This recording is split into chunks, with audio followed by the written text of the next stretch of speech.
Hello and welcome to The Hill is Always Knuckles, a show where four Knuckles have chill discussions about Knuckles the Echidna to distract themselves from the inevitable passage of Knuckles and their own rapidly waning ability to relate to the Knuckles. I'm KnuckleLink.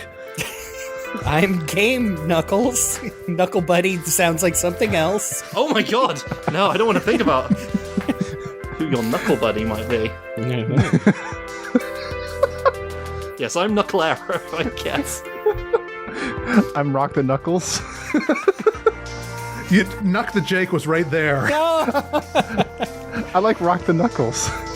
Fair enough. Dragon Ball Z. Oh, this is off to a fantastic start already.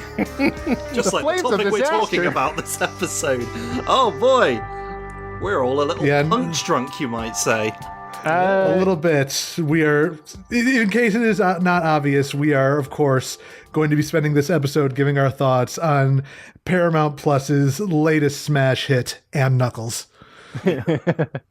I know what I said. What if they actually named the show that, and Knuckles? They might as well have. I was going to say, people probably would have been better with it. Yeah. Some people might argue that it should have been the Wade Whipple Show and Knuckles. And Knuckles. Because it basically is. Well, see, they had... This is a fascinating example of, like, having a show about a CGI character and not having the budget to have the CGI character on screen as much as they'd like. So Yeah. I feel like it's pretty hard to find budget information for television shows, especially streaming these days, but the Sonic movies themselves have fairly modest budgets of, they're both under 90 million, not counting marketing and promotion and whatnot, which is fairly conservative for that kind of movie. And I'm betting this show was less than that total for these 6 episodes. But yeah, we'll get into how that balance works out and how it looks, but yeah, like, I feel like that was to be expected. And if you didn't, I don't know, man. Expectations for this show seem to be kind of all over the place. Well, I think even we were guilty of that. I'm pretty sure, like, someone's got the receipts of us saying, like, oh, a Knuckles show. I can't wait to see Rouge the Bat and Chaotix and all those other Sonic characters. And we were fools. Are you talking about our Sonic 2 episode where I said a bunch of those things? See, I wasn't going to call anyone out specifically because I don't remember, and I'm pretty sure all of us have been responsible. I'll take that L. I definitely remember saying, hey, at least they're definitely going to do the predictable thing of having a Marvel-esque post-credits scene that has another Sonic character in it, and nope! Oh, spoilers, by the way, everyone. Right off the bat, we're going to be talking about spoilers, and yeah. No, this is like, I will say, some people are saying, like, oh man, I can't believe I've got to watch this show before I see this third Sonic movie. It's that MCU bollocks of having to check out everything they put out so I understand what's going on. You don't. Right off the bat, you don't. You don't need to watch this if you don't want to. No, I mean, I think if you're even the slightest bit curious, you should.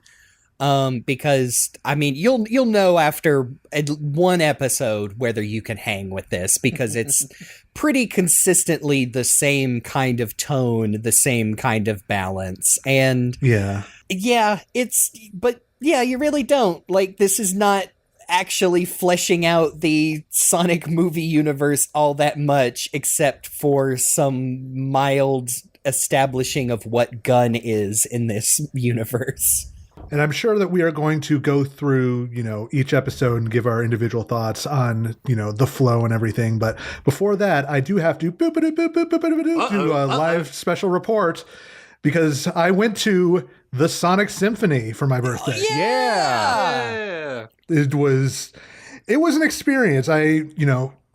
Just by sheer coincidence, it was close enough to me, and it was literally on my birthday. So I'm like, you know what? Why the hell not? This feels like destiny. So I drove out literally across state lines for it.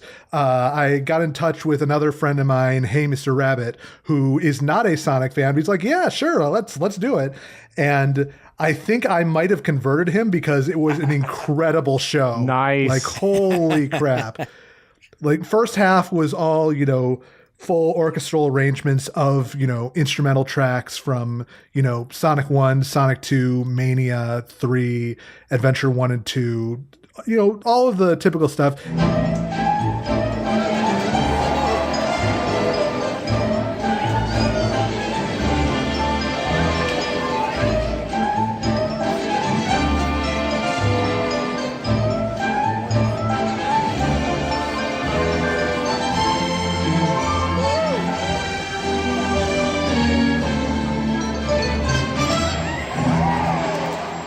The back half, oh boy, like you will never see like as much palpable energy as you will in a crowded concert hall with everybody up on their feet singing along at full blast to I Am All of Me. Oh, man.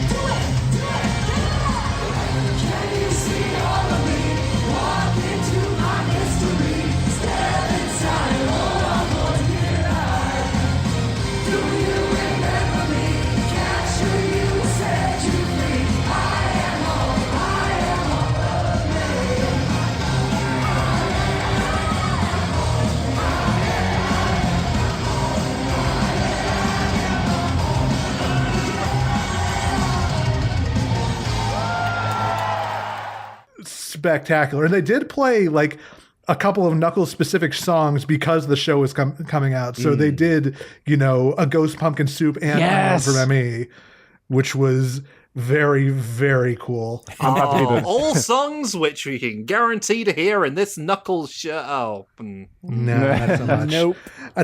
I also have to like give tremendous shout outs to Adrienne Cowan, the lead vocalist, because she took those metal vocals for the Frontier songs and she nailed them so hard. Yes.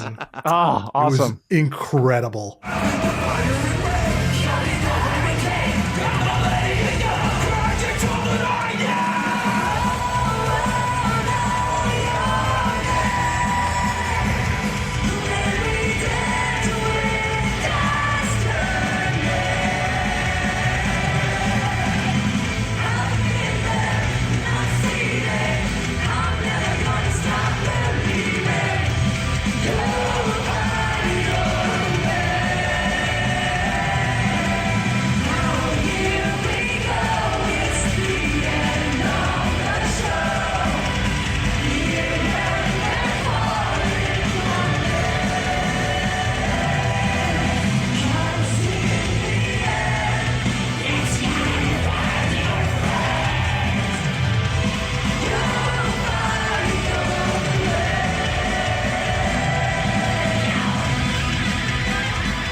And of course, they did do Live and Learn as the encore, which Yes. you had to. Seems to that seems to be the reoccurring consistency of all of these performances, whether they mix anything up or not, is you gotta end with that version of Live and Learn. And I mean, even when you and I saw Crush 40 like a decade ago, they ended on Live and Learn. Oh, of Because course. They know. yeah, That's They know. that's like the Don't Stop Believing of the Sonic franchise. yeah. A little bit. Say, hey man, Open Your Heart's great. You got to have that one too, but your encore is Live and Learn. It has been decided by the universe. Yeah. Pretty much.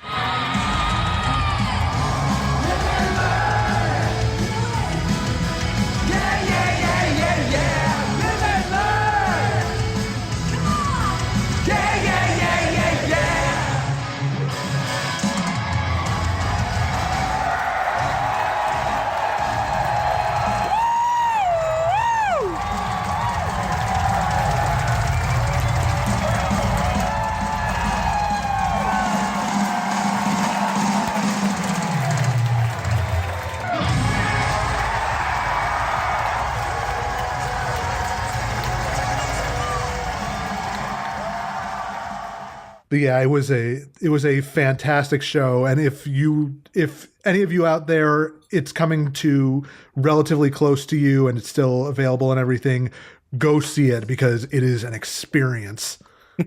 It does sound incredible. I'm glad that we still have like these big, like oh man, like this fan service filled event for people who have been longtime fans of Sonic the Hedgehog and everything involved in Sonic, and then we get something that really like embraces the spirit and passion of the Sonic the Hedgehog series and pays us all back for all the time and investment that we put into the series. And then we have the Knuckles show. for all the Wade Whipple stands out there. Yeah. That guy that we made fun of for being the only other cop in the first movie who is pointedly a moron and incompetent, but he has a heart of gold. Yeah. I certainly came out liking him more than I did going in. Yes. Oh, by the way, Yeah. I'm coming out here like saying like you might think I hate this show. I don't. I actually think this is a nice little show. Like, not to get to my conclusions early, I enjoyed my time with this show. But if you're going into this wanting a true Sonic the Hedgehog experience like we started to get with Sonic 2, the movie, where it started to feel like, oh, this is Sonic's world now, that's not what you're getting out of this. But if you're a fan of like old like comedies of the mid-2000s and that sort of ilk of, you know, the Dodgeballs of the world and Adam Sandler movies in general, your Blades of Glory, your lower, like the movies that were a lower tier than Anchorman, maybe like Talladega Nights. If you ever wanted to watch The Big Lebowski with CG animals occasionally showing up, then this is the show for you. Yeah. Should we talk about like some of the development history of the show before we like get into each episode? There isn't a ton other than I was reminded this show was announced like a full 2 years ago in February of 2022. I remember hearing this, that I thought it was around the time they confirmed like, oh yeah, we're working on Sonic 3 like for realsy now. Also, we're doing a Knuckles show, and I remember we all went like, okay, sure. What? Yeah, could that they be? literally announced this movie like about a month and a half before the second movie even came out. So it's like they must really think that they've got something with, you know, movie Knuckles to give him a starring. Oh, they thought they had something with one of the characters from this movie franchise. Well, I mean, it does. You know, I think he's also a producer on the second movie as well. You know, Idris Elba is a producer on this show as well, which makes me think like. And, you know, everyone remembers the interviews. Like, he seems like he's having a lot of fun with this. You know, talked about how he did all his research, getting into the mindset of Knuckles. And he's great in this show. He is doing the movie to Knuckles, like, continuing that. Like, he is still Worf, but Knuckles the Echidna, which I think still works. For this scenario specifically, like maybe in movie 3 he'll be a little bit more learned. Like we said, like this movie has some like, oh, Knuckles is learning about family and like how Earth can be his home now and living and what a jam is. Yeah. But maybe he won't be as like, you know, like, oh, how does a toaster work? You know, those kind of scenarios. But I don't know, because at the end of the day, like, again, this doesn't really establish or do that much. It's just kind of a vehicle for some silly jokes and Knuckles with the punching sometimes. They definitely, and this is certainly the case for the second movie as well, they definitely have slotted a Knuckles into a sort of archetype of being like, he is the big brawlery MCU Thor type character. So, and a bit more that than Knuckles the Echidna from the games. And to be fair, their whole thing is they're adapting these characters into this new formula. But because Knuckles doesn't have any of his like Angel Island backstory, he's just got the Echidnas behind him and the Master Emerald, I suppose. They're more sort of leaning into the whole I am a warrior, a proud warrior, and everything I do involves fighting and warrior stuff. But more so than his, you know, his deep contemplative searching for ancient jewels and the history of his race, because I guess he doesn't really have much of a mystery there. He's just sort of lost now. So what we've got is this Knuckles who's like, I'm going to build a Game of Thrones chair in the living room, and anyone who wants to take it can fight me. And I'm the Knuckles who'll make the dog fight the mailman in for the glory of combat. It's funny. But it's also kind of, I feel like this sort of thing could be applied to, and has probably been applied to other characters in the past, not necessarily Knuckles the Echidna. Revisiting the first film and also like watching it with commentary from the director, like that was kind of, according to him, that was always like their intention. Like, and it's hard to say this without making Sonic fans mad, and I get it, but it was never their intention to make something that was fully like the games, because there was no way to do that with the type of movie that they were allowed to make. Does that make sense? Like, hey, we all remember Ugly Sonic.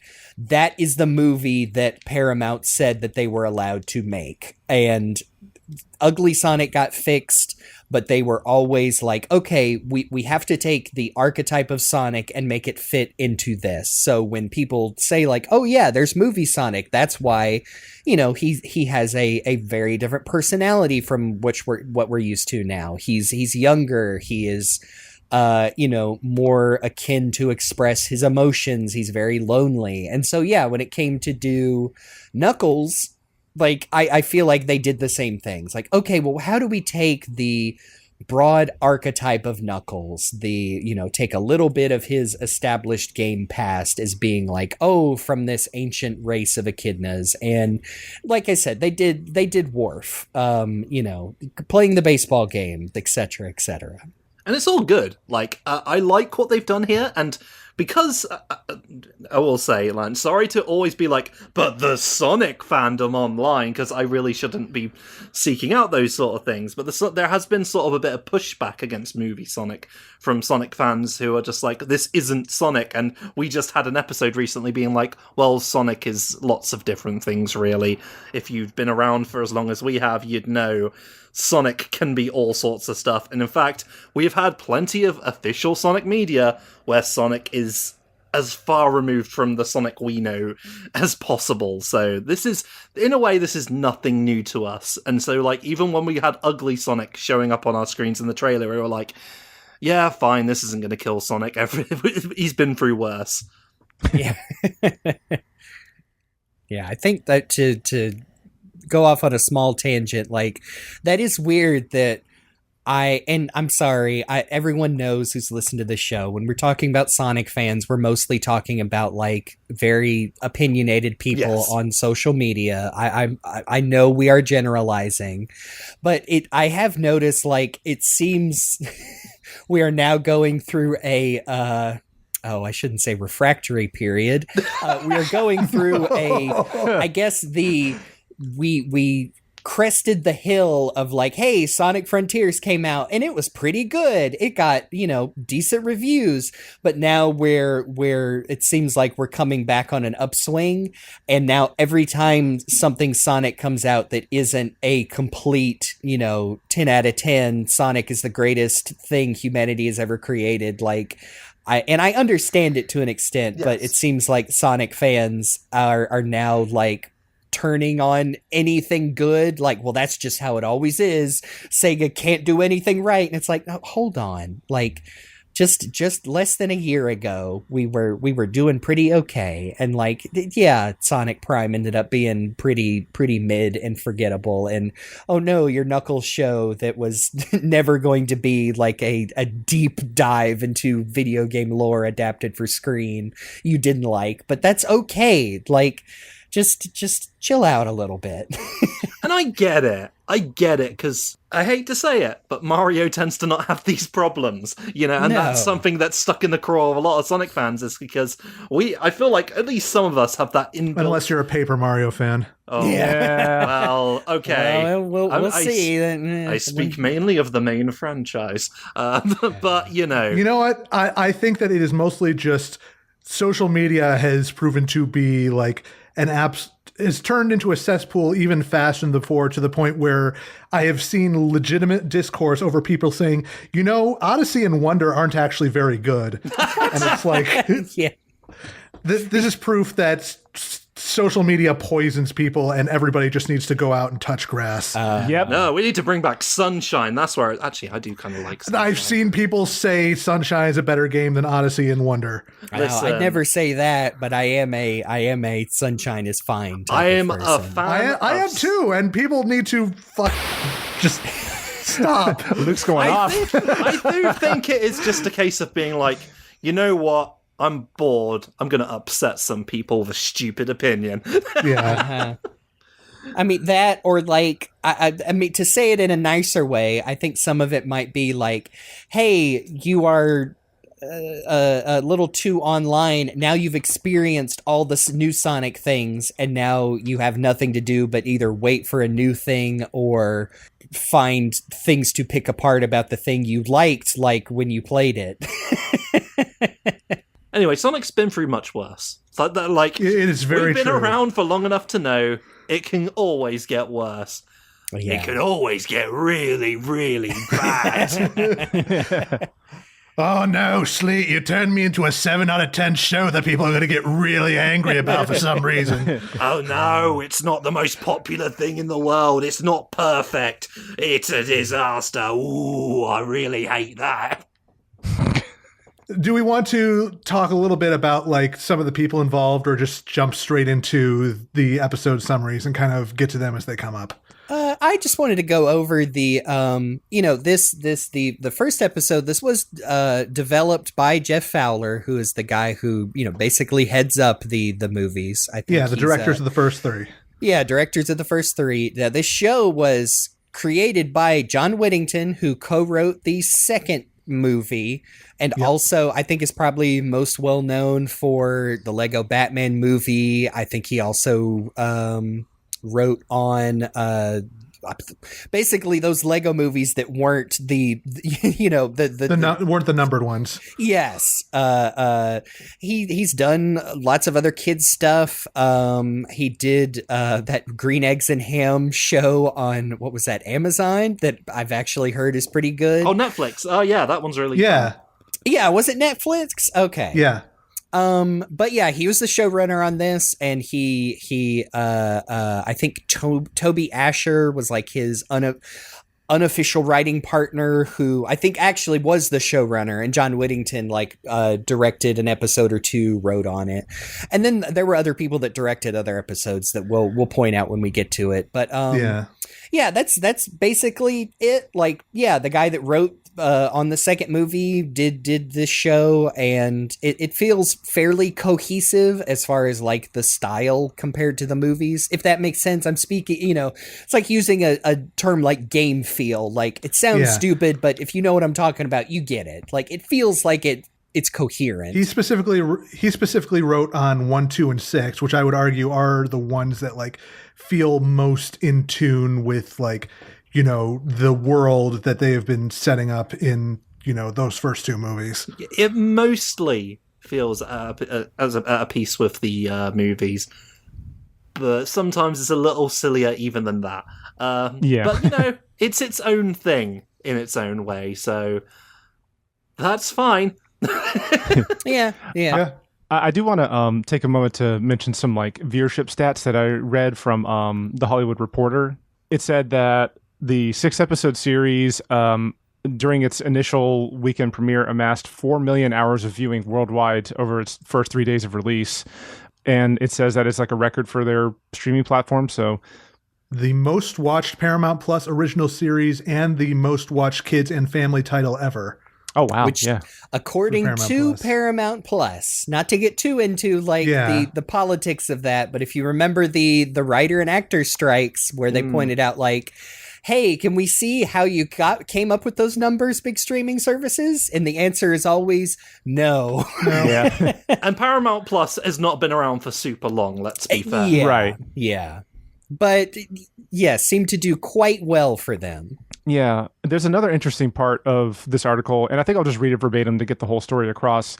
It says, with a running time of 169 minutes across all 6 episodes, Knuckles' 4 million hours of viewing equates to about 1.42 million complete showings or views in the widely accepted definition of the term of the series in the opening weekend. For comparison's sake, the number 10 series in Netflix's internal weekly rankings has averaged about 1.5 million views over a full week recently, a threshold Knuckles will likely have cleared with 4 additional days of viewing.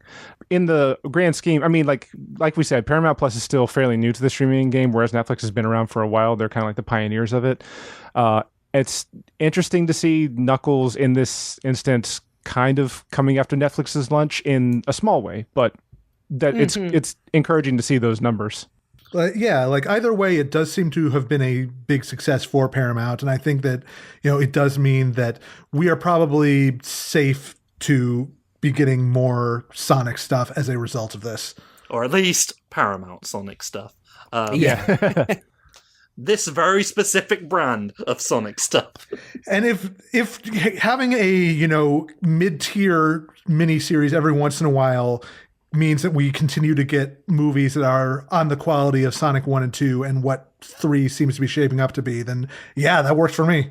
Yeah, I would even throw in, like, if we get cool little side stuff like Sonic Drone Home as well. Yeah, that was a fun one. Although maybe with, the actual actors coming in. I was going to say, I love you, Fred Tatasciore, but maybe with not Fred Tatasciore doing a very posh British, not Idris Elba Cockney at all voice.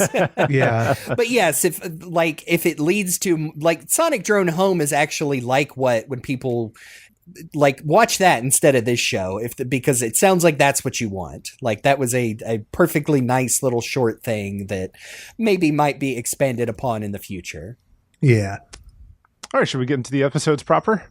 Let's see what millions of people scramble to tune in to watch. I actually did hear a lot of people were like getting like the free trial on Paramount Plus just to watch Knuckles. Some people who aren't even Sonic fans were just like, well, I kind of want to see this Knuckles show. Oh, that's cool. Oh, yeah. I told my parents who like these Sonic movies, like, y'all would laugh at this. Please go right ahead. Yeah. We start off with episode 1, The Warrior, written by John Whittington and directed by Jeff Fowler, which, again, it's picking up basically right where Sonic 2 left off. The Wachowski's house still has a big hole in it. Knuckles has been living there for, it seems like not very long. Like, it seemed, if I didn't know better, I would swear that this is, still within a month of the movie happening. It's just Tom Wachowski is away right now because he's out of town. He's out of town, which is code for they couldn't afford James Marsden for this one episode. Yes, pretty not much. even. He gets a couple of references in the dialogue, but no, he was off doing other things. We assume. I think it gives Maddie a little time to shine. Yeah. And she's really good. It's great that they got her back. It's great that they got, Ben and Colleen back to do Sonic and Tails. Like, it really does feel like, of a piece with the second movie. Like, it really does feel like a continuation, thanks in large part to having them there. Yeah. And I think it speaks well, especially to Ben Schwartz, for like, I'm going to say like Colleen is like a super professional voice actor who, like, I feel like Colleen's just going to bring her all to every role that she is in. But I think it speaks well to Ben Schwartz that, like, it doesn't sound like he's phoning this in just because it's one episode of a miniseries. Like, he still brings his good Sonic. Yeah. Ben Schwartz is an accomplished VA, actually. Like, yeah, he does loads of live action stuff and he is a bit of a star now.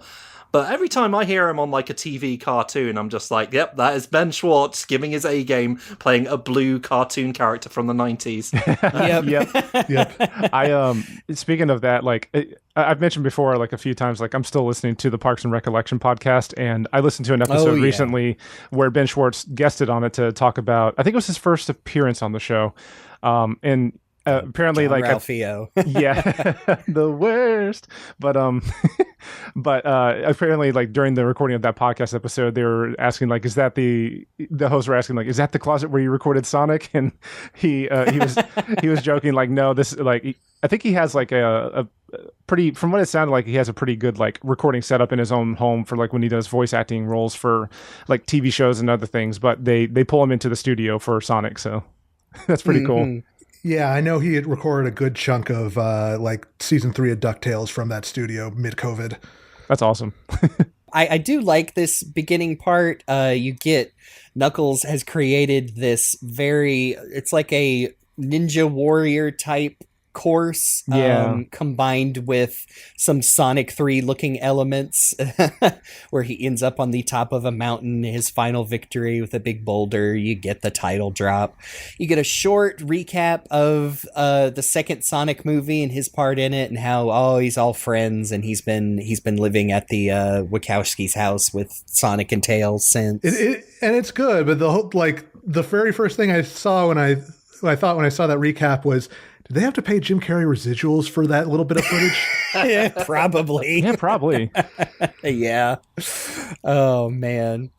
I do like this whole opening sequence where he runs back to the house and thinks it's being under attack from from some like Fallout Raider looking guys with masks, and he pops out of the ground. Kind of reminds me of the old Sonic 3 teaser box art, and they're just these poor contractors trying to fix the Wachowski house, and they didn't sign up to be in a Predator movie. Yeah. Basically, yeah, puts them in a bunch of traps, pins one poor guy to the wall with a shovel thrown at him, and poor Maddie is gonna have to figure this all out on her own. Follows a trail of Doritos branded Cool Ranch flavor tortilla chips to Knuckles. You saw those first 2 movies. Did you expect any less? Yeah, I mean, and I don't know for sure. It's the fact that I saw someone say that it might be a joke, like they aren't actually like they put the joke in and then seek the sponsorship, and that makes me deflate a little on some of the weirder ones, but I mean, I get it. You need money to make a show, so maybe that's part of it. There's a specific line of dialogue in episode 4 that we will come back to this topic. There are a few of those, and I feel like it may be even more blatant than the stuff in some of the movies. But I will not lie, at least half of them make me laugh. Because it's that Idris Elba delivery on talking about he wants to locate the cool ranch in which they make these Doritos. Yeah. Silly. And the way they've animated like him just pouring the bag into his mouth and only like 4 or 5 chips make it into his maw is also pretty funny. Yeah. And yeah, I mean, the only reason he has these is he has stolen it from the construction workers, his lunchbox with a pristine sandwich and an entire family-size bag of Doritos. Hey, you got to keep those carbs up when you're doing construction. Yeah. You never know when you're going to get assaulted by an Echidna warrior, apparently. Right. But yep, Sonic and Tails are here, and they're trying to assure Maddie that, hey, we had growing pains coming to Earth too, and we'll sit Knuckles down and have a talk with him. And then Maddie points to Knuckles on the roof with their aged golden retriever and says, like, maybe now is the time to have that talk because he's going to kill the dog. Sorry, there's a moment here where Tails joins them up in the roof and like to basically beckons the dog over, going like, making those. Come on, Ozzy, come on, boy. Oh yeah, it's really cute. Making a little kiss noise, and I'm just like, this is a fox calling over a dog. Yeah, it is really cute. Like, hey, and just to bring up, like, we talked about this show obviously had a lower budget. I'm assuming, like we said, couldn't find hard data. I guess the word for it is composition.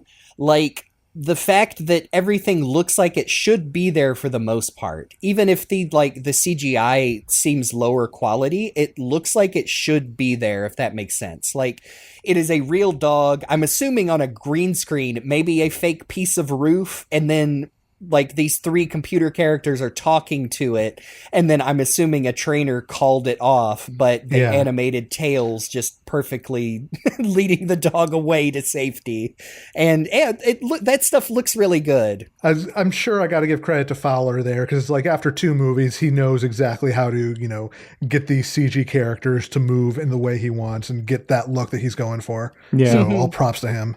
And, I've seen people, I think even Tyson Hess had several threads on Twitter, people saying like, oh, Sonic's eyebrows look weird in this. Like, is the model different? And I think what it basically came down to was like, no, it's not different. It's just, it does not have the movie amount of time put into it. So you're going to have little things that look weird. Yeah. And that's just how it is, man. Yeah. Sonic's got forehead wrinkles in this, but, he's going through a lot right now. He's died in the last film. He's growing up. He's he's starting to discover the stresses of real life, growing into a young adult. I will say, from my thoughts of some of the the post-production in the background, because I try to keep up with some of the big video editing programs out there, namely DaVinci and Adobe Premiere. Over the past few years, they've been and this is one of the few times where you can speak to the good of AI. They've been incorporating some really impressive AI software into the editing programs, and I'm wondering if any of that is probably helping with the composition and helping with honestly probably helping like kind of make the process faster of making it look like Sonic and Knuckles and Tails are there, and especially with helping with lighting and stuff like that, because I know that I know I've been able to use AI just a little bit with DaVinci for namely subtitling. It has an amazing feature where it'll scan your timeline and take all the audio and instantly make subtitles, and it's incredible. So that being said, that's where my mind is with like maybe that's how they're accomplishing really good looking composition. Oh man, are we really going to have an AI discussion on this? No, I was just going to say real quick to save us a tweet, not Jake because he's too smart to be on Twitter. You're talking about large model algorithms and not the large language modeling. Exactly. There is a difference between the buzzword that is AI now, which is the people's fault for just using it as a blanket term that steals from data, gathered data to reproduce, what an artist should create, and things like automatic lip sync in video games. And like you said, programs that help track CG characters or eye lines or things like that. Like you said, lighting models. Like there's a difference between artificial intelligence used like that and the AI that steals from people. And you should know the difference if you're going to scream at people about it. Exactly. Yeah. And when it comes now, if we do get to a point where the Sonic movies start using blatant data scraping stuff, and because we have seen it in big companies making films and stuff, oh yeah, just recently, then we will call them out because that's bullshit. Don't do that. Yeah. Yep. Hey, Sega announced they were trying to do NFT and AI things, and everybody said no, fuck you. And as far as I know, that hasn't totally come to fruition yet, but I think they're too smart to try and do that with Sonic because we're a bunch of losers on the internet who will not rest until they know how much they've fucked up. Yep. Anyway, Sonic has taught us to rise up against the robots and stop them from taking exactly. over. Yes. Sonic has a nice heart-to-heart with Knuckles where he says, I know coming to Earth was hard for me too, but you got to make yourself a home here. Oh, he says, like you said, just really good delivery of some of these funny Knuckles lines where he says, allow me to meditate on your words of wisdom. And Sonic thinks, I did it, good talk. Yeah, which I really do like just the look of that meditation sequence where it goes from day to night, and when he's done when he's done with his meditation, you get to see the stars in his eyes. Like that just looks so cool. I do like Knuckles' eyes. It's a very good, nice shade of purple. I could just get lost in those eyes. Yeah, it just looks really good. And then, yes, as we've already alluded to, poor Maddie making a delicious breakfast for her 3 fuzzy children and comes to see Knuckles has Oh man, I'm sure destroyed everything in their garage to build The car for this. sure. Yeah, they Yeah. straight up does Sonic straight up call it the Iron Throne, but yeah, it's the Game of Thrones. Hey, you're like I said, maybe a trite reference, but your parents are going to know know it from that show they watched. I say trite. I mean, I was never a Game of Thrones guy, and like, I mean, we don't have to rehash like that show fleshed itself down the tubes. That last book is never coming out. George R. Martin, hey, make that money. I watched a good lot of Game of Thrones, and it made me miserable. Great Oh. show for a while, but it's dire. Yep. So it's funny seeing it referenced in this silly ass show. It's fine. It's iconic imagery. They used it to promote the show, as Luke showed in the chat there as Knuckles on the garbage throne. Yeah. A little bit of Game of Thrones, a little bit of Mad Max. Yeah, the fighting pit in the living room where he has completely destroyed the room and put Ozzy the dog in a novelty Viking helmet to fight the mailman to the death. Sorry, this actor that plays the mailman he does a really good job. He looks horrified. Yeah. I want to holding go this home. Baseball bat with nails driven through it. It's a good bit. I know that's the cliche, though. I know it's the cliche of like, oh, the dog hates the mailman, just like in the cartoons. But it's true, though. Stereotypes exist for a reason when Yeah. it comes to We have- dogs.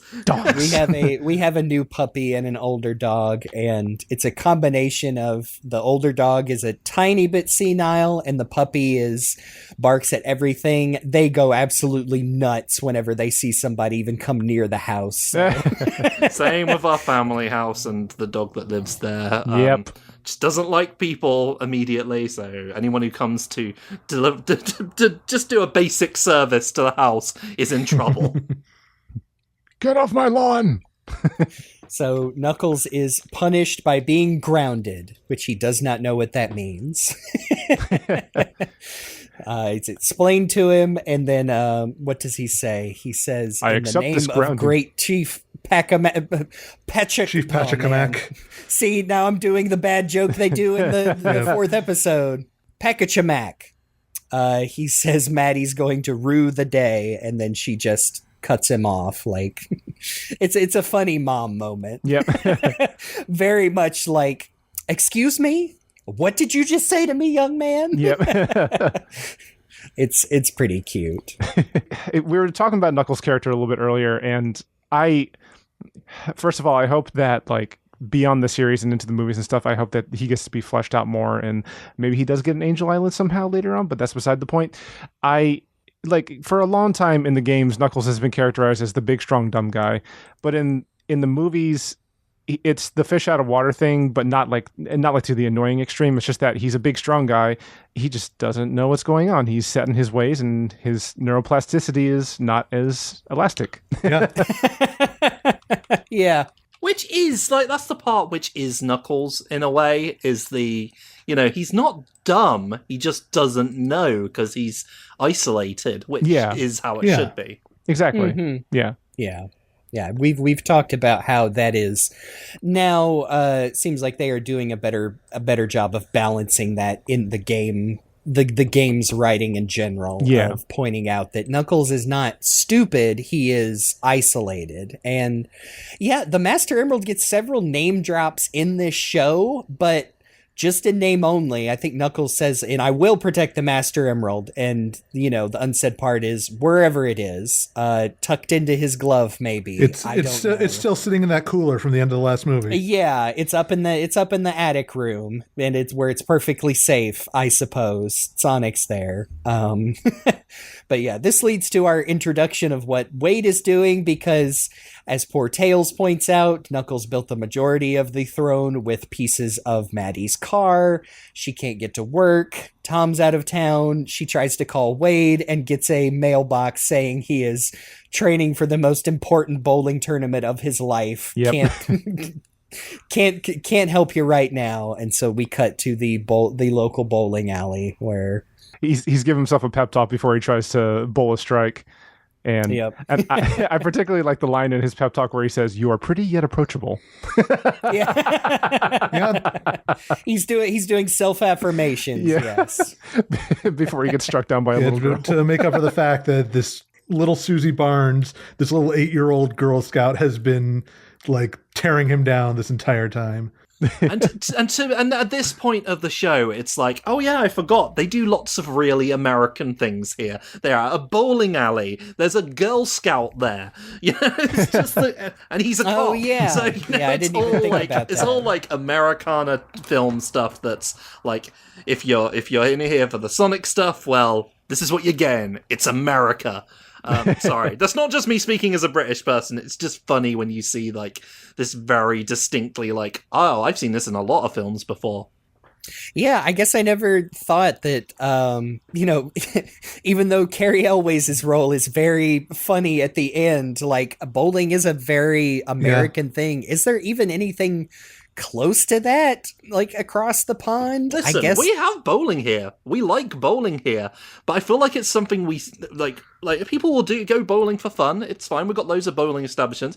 It's just something about seeing it in film that's just very distinctly like, oh yeah, American movies. Yeah, that makes sense. American cartoons. Fred Flintstone. Yeah, again, this show is very Lebowski inspired. Yeah. I feel like it's, oh, that's right. I was trying to remember where I know Julian Barrett, who plays Jack Sinclair. Jack Sinclair from, and it's the Mighty Boosh. Yeah. Oh, okay. I didn't even recognize him at first, and I've seen the Mighty Boosh. I'm not the world's biggest Mighty Boosh fan, but I get that, it's got a cult appeal over here. Yes, I remember probably about the same time I found out about Garth Marenghi's Dark Place, seeing clips of the Mighty Boosh. I was like, oh, okay, this is very British and silly. Oh man, bring in more Dark Place character actors for this. Actually, I'd be all about that. But for real, credit to him. Like, he goes all in on this role and is very funny.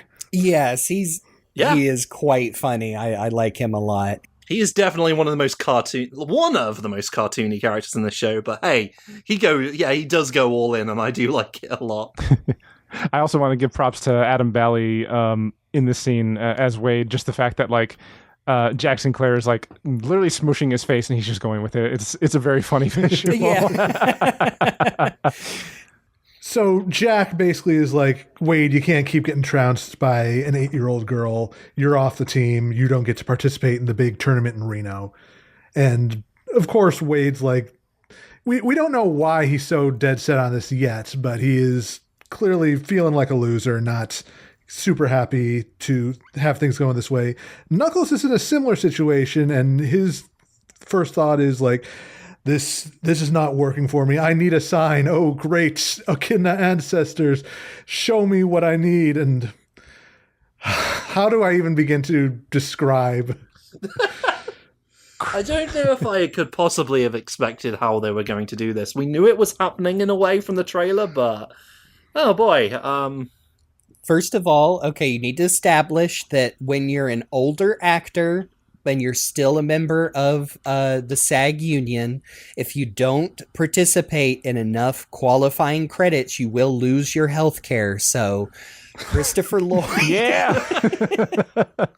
he showed up in Star Wars last year, and now he's in Knuckles. It's been too long since last time he had to voice Xehanort. He's got to find something to fill space.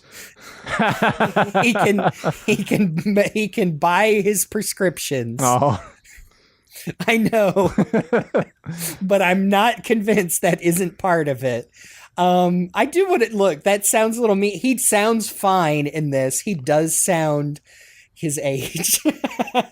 I mean, he's always sounded a bit old, to be fair. And now he is actually old. Yes, he's actually that old now. But yes, he is playing not Knuckles' father. That is a different Echidna who we briefly saw in Sonic 2, but he's playing And in this. Chief Pachacamak. Chief Pachacamak, who, if you are a Sonic fan, know is the genocidal warlord who injures his own daughter to kill the Chow and seize the Chaos Emeralds in the flashback. Great Scott, Knuckles, if there's one thing you need to learn, it's that you should never order an entire tribe to trample over your daughter and a bunch of tiny animals to take on a big water god. It doesn't go well, Knuckles, no. Whereas in this, he is more of a, like, he's a funny old fella. He literally materializes as a ghost reading a local newspaper. Complaining about the Mets. Complaining that the Mets lost again. It's all about the Mets. You're saying you wouldn't think this is a guy who committed genocide, and who knows in this. Well, we did glimpse him very briefly under a mask in the first movie. He was the one who shot Longclaw with the arrow, right? Yeah, like apparently. He's got that big. I do like his design. In fact, I think his triangle mustache is very charming. Yeah, it's a very good translation of the adventure design, I think. Yeah, it reminds me of the train conductor's beard from Murder of Sonic. Like, that's how you do facial hair on Sonic characters. But isn't it funny that this character showed up like this? Like you'd think it would be. Yeah, like to be fair, like he's not the one. Like even though he was in one of the biggest Sonic games of all time, he's not a character people think of very much. He's not a character people most know the name of. I certainly didn't when I played the game originally. Pachakamak? What? Okay. I don't think I knew how to properly say his name until this TV show. Here's the thing. If they're going to have an Echidna Elder, they have two options. It's make up their own or use him, because there's a whole lot of other Echidnas that are strictly off limits. Yeah, there is Tikal, and you'd think but I suppose Tikal isn't the kind of character who's going to be like go out and train a warrior. Yeah, Knuckles. No. So there you go. I'm gonna blast a rainbow straight down your throat, Wade. Oh yeah, we'll get there. Yeah, it's perfectly fine. I do want to say it's only because the movies themselves established that the Echidnas were a tribe going after Sonic and the Owls, like, has several times referenced that they were all wiped out, both the Owls and the Echidnas, and even this show plays into, like, you know, is it revisionist history? Is it whatever? Talking about, oh, well, you know, the Owls wiped out the Echidnas, and I don't actually know if they're establishing that as lore or they're just using it as window dressing, because I don't know if it's ever going to come up again. It might be a little bit of, you know, being warped from Knuckles' perspective, a little bit of, you know, bias there. Yeah. Well, I'm sure in the Echidna Bible they have their own account of the events. Yeah, the annals of history, although Knuckles is the last one, but he's talking to a ghost. See, that's what I'm talking about. Like, they are using these elements, but I don't know if they're actually serious about establishing, like, oh man, in movie 4, is Knuckles going to discover the true origin of his people's destruction? And probably not. I think they just wanted a funny scene with a funny old ghost to get the plot moving. Yeah. It's one of those, if you are a Sonic fan thinking about it too hard, yeah, it doesn't really make sense. And that's not even to go off on the old, like, you know, I saw some people saying, like, oh, well, you know, the Knuckles in the Echidna tribe are, like, very Mesoamerican, like Sonic Team and Sonic Adventure. And I'm like, yeah, but have even Sega ever, like, taken that seriously at all, like the Knuckles tribe's origin? And I would assert no, not really, because then in Sonic Adventure 2 they also, like, threw up Echidna hieroglyphics on a bunch of pyramids. So yeah, it's all, I think it's, again, I'm using the word window dressing. It's more rule of cool. Like, were they actually trying to establish history of the Knuckles tribe, or does it just look cool? I think it's probably the latter. Pretty much. So Patrick Mack basically says, excuse me. Yeah, that's what he says. Yeah, he said that. He does say that. He's an old man. So Patrick Mack basically tells Knuckles, look, your new purpose is you need to, like, rebuild our tribe, help us thrive again. And you're going to do that by teaching our ways to this doofus. And it's an article in the newspaper he's holding that says local man eats hot pocket eating contest, and it's Wade. Yeah. It's pretty good. Do you know what I want to say? Like, that didn't even strike me as product placement because Hot Pockets is just a part of American culture as I understand it. Yeah. There's no logo. It's almost been like what do you call it? Google, Photoshop, Google. It's almost been turned into a, we don't say calzone, we say Hot Pocket because it's American. Gee, okay, hold on. I've paused it on this article and they have an entire article written out. God. And let me read this Please out real do. quick, what I can see. Okay. Local man wins Hot Pocket eating contest. Local Deputy Sheriff Wade Whipple chomped his way to the title of Hot Pocket champion by eating a staggering 38 Hot Pockets in just 30 minutes. His eating prowess was witnessed in front of an excited crowd at the annual Sunshine Festival held on Saturday in Green Hills Park. Wade was openly sweating after finishing the 38 pepperoni pizza pockets, which were a total of 4,294 grams of food and a worrying 13,300 calories in just one sitting. Oh my gosh. Onlooker Phoenix Ferre 17 said it was a bewildering amount of food. Wade Whipple claimed the victory gave him an enormous sense of validation and pride. When asked about his technique, he said, "I just kept taking big bites and swallowing fast. In my head, I was chanting the mantra, eat, eat, eat, swallow, eat. There was no time to chew." The deputy looked flushed in the face in the end and said he was eager to walk around to help ease down the food. Second place was taken by Michael Says, who managed just 31 Hot Pockets in the allotted time. Whipple is no stranger to a food challenge. Last Halloween, he claimed the Pump King title for eating 12 pumpkin pies in a half hour. Gosh. Also, last summer at the county fair, he had a double hit with the Pie-Eyed title for downing 57 liquidized apple pies in just 10 minutes, and then moving on to the Meatloaf Meltdown, where he was the first to eat his way through 12 meatloafs in a record time of 17 minutes. How is this man still alive?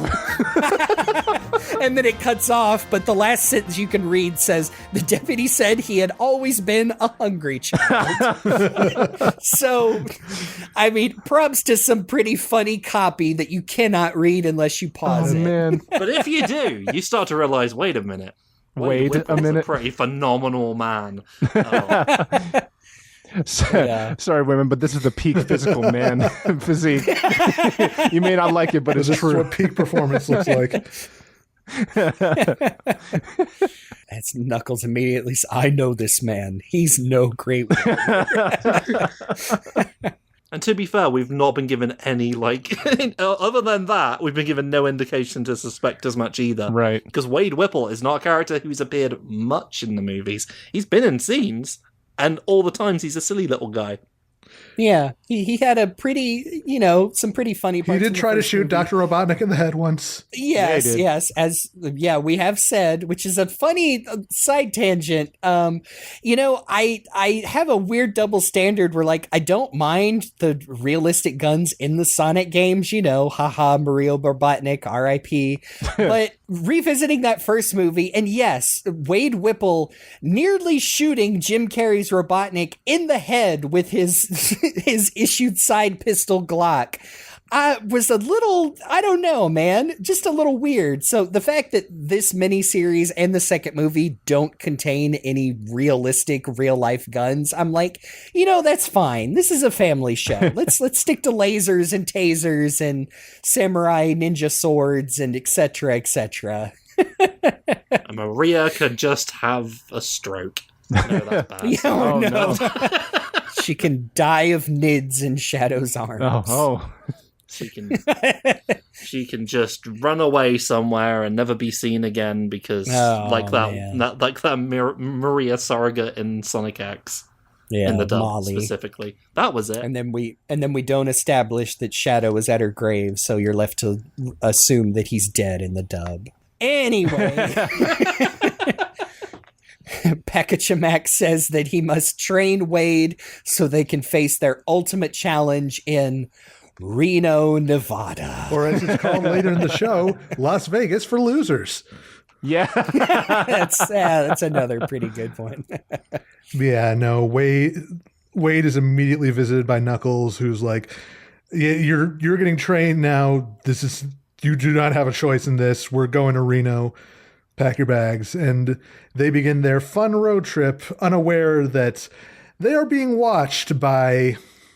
Well, I mean, I think we all kind of assumed that after the events of Sonic 2, Gunn was keeping a close eye on the Wachowski family. But no, this is our confirmation that they are being overseen by Agent Mason and Agent Willoughby, played by Kid Cudi and Ellie Taylor. Kid Cudi having done the single for the credits in Sonic 2.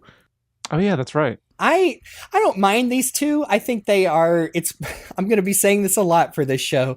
It's a perfectly cromulent performance for the characters they are given. Which are silly cartoon characters to be. They're Team Rocket. Yes. Yeah, kinda. They do establish in the first scene that they are now gun agents who are going rogue. They pull out one of the power rings, create a portal to the Mushroom Planet, and kick their supervisor in it. He is banished to Mushroom Hill, like Robotnik was before him. And so these folks have contacted a mysterious figure known as only the Buyer, who they are going to acquire Knuckles, deliver him to him so he can use his power, very similar to, the same thing Sonic has going on, to power his creations. His quote-unquote power. Well, They've never really called it anything, have they? Other than in the books, I think, maybe? they will call it something in another episode. We'll get there when we get there, but... Oh. I don't remember that. They say power like it has a capital P. Yeah. Which yeah, like I was thinking, like, how did they get all these quills from Knuckles and the ring and everything? And they're like, oh yeah, that's right. Knuckles left quills all over that mountain in Siberia, and Sonic dropped a bunch of rings. Like, they could easily just go and get those. Uh-huh. I didn't want to say it out loud because I thought it would be mean, but if I'm getting backed up by my friends, I'm going to say, I don't like Willoughby's hair. It looks so bad. It's awful. I'm pretty sure it's a wig anyway. Oh, yeah. And they joke about it in the show. You know why it's not mean? Because it's a bad wig. But that is another thing. Hey, speaking of strikes in Hollywood, that is another thing. It's like, yeah, almost all wigs look bad now because nobody cares anymore because they won't pay artists to make them. Yeah, it's a wig. It's very bad. I mean, I think it's supposed to be a silly haircut. It's like a weird, like Wade does joke about calling it look like an Uma Thurman wig. It does look like the haircut from Pulp Fiction. It's not good. It's a bad bob cut. It becomes hard to take her. I know she's supposed to be a funny character, but like later on when she starts having serious lines, I'm trying to take her seriously with that stupid hair. But it's not the actress's hair, so it's fine. Oh yeah, they just made her look like that. Yep. I don't know why, but they did. Yeah. Just give her a ponytail. Ponytails always look good. Yeah, or I don't know, man. Like they're supposed to be like evil. They're evil government stooges. I don't know what you do, but they contact the Buyer, who is a mysterious figure. He's played by Rory McCann, who people would know as the Hound from Game of Thrones, but I know him as the guy who says "yarp" in Hot Fuzz. Yeah. But I'd say he's pretty cool looking. He looks like an alternate universe live action Robotnik because he's got a big hairy beard and he's hammering, soldering these mysterious contraptions, but he looks cool. Yeah, he looks great. He's got a great presence. I was really interested in him when I started the show, and I was like, I can't wait to find out what this guy's deal is, because all we know is that he worked for Robotnik at some point. They said that in the trailer. Ooh, I wonder what his real name is. I wonder what we're going to find out about him. Nah. that is kind of the biggest problem with the villains, I think, is that they are not super well developed. Like, we get a little bit, like, they established the bare minimum. Yeah, like they established that Mason was a former underground fighter who joined Gunn because he wanted to fight dirty. The buyer was, an ex-Robotnik guy who was hunted down by Gunn when they were removing all traces of Robotnik. And he's like, well, screw you guys. I'm going to go it alone, build my own empire and get back at you. And then, Willoughby's like, I was into studying aliens and everything. And I was like, we need to take this seriously. And I got pushed to a desk job where I got stuck buying gift cards and setting up fake weddings.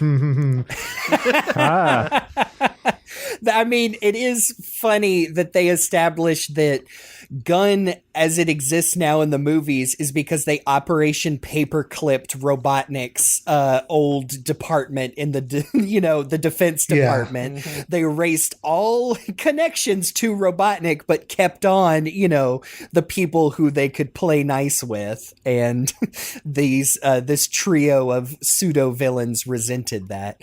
Man, it is still wild to see like the actual Gunn logo on these monitors in this live action show. Gun. Again, makes me think of, because Gunn is new in these movie universe, like how is that actually going to play into Sonic Movie 3? We'll see. Not expecting anything crazy, but 50 years ago, Shadow the Hedgehog. There was obviously something there, because the buyer says, oh, I worked for Gunn, but it wasn't called Gunn back then. So, there was something there that was going around killing children, so it's fine. Yeah, the Robotnik family line has been doing shady things with the government for quite a while. We'll see. We cut back to Knuckles and Wade, and Knuckles is eating grapes. Did you know Knuckles like grapes? I say to a bunch of old-ass Sonic fans. I had the slightest inkling. If they're going to give us something from Knuckles' story, I guess he's got the grapes. So there you go. They need to make sure that he has something he can be obsessed with the same way Sonic is with chili dogs. Yeah. Yep. It's and I mean, hey, I know that it's just a cute little character thing. It gives them an excuse to make the joke of, again, he's shoveling them into his mouth. Wade makes the silly observation that it seems to be a very complicated snack for someone who doesn't eat with his fingers. Right. That's a good bit. They're on their way to Reno, I believe, and stop at a bowling alley along the way just to practice so Wade can explain the whole thing.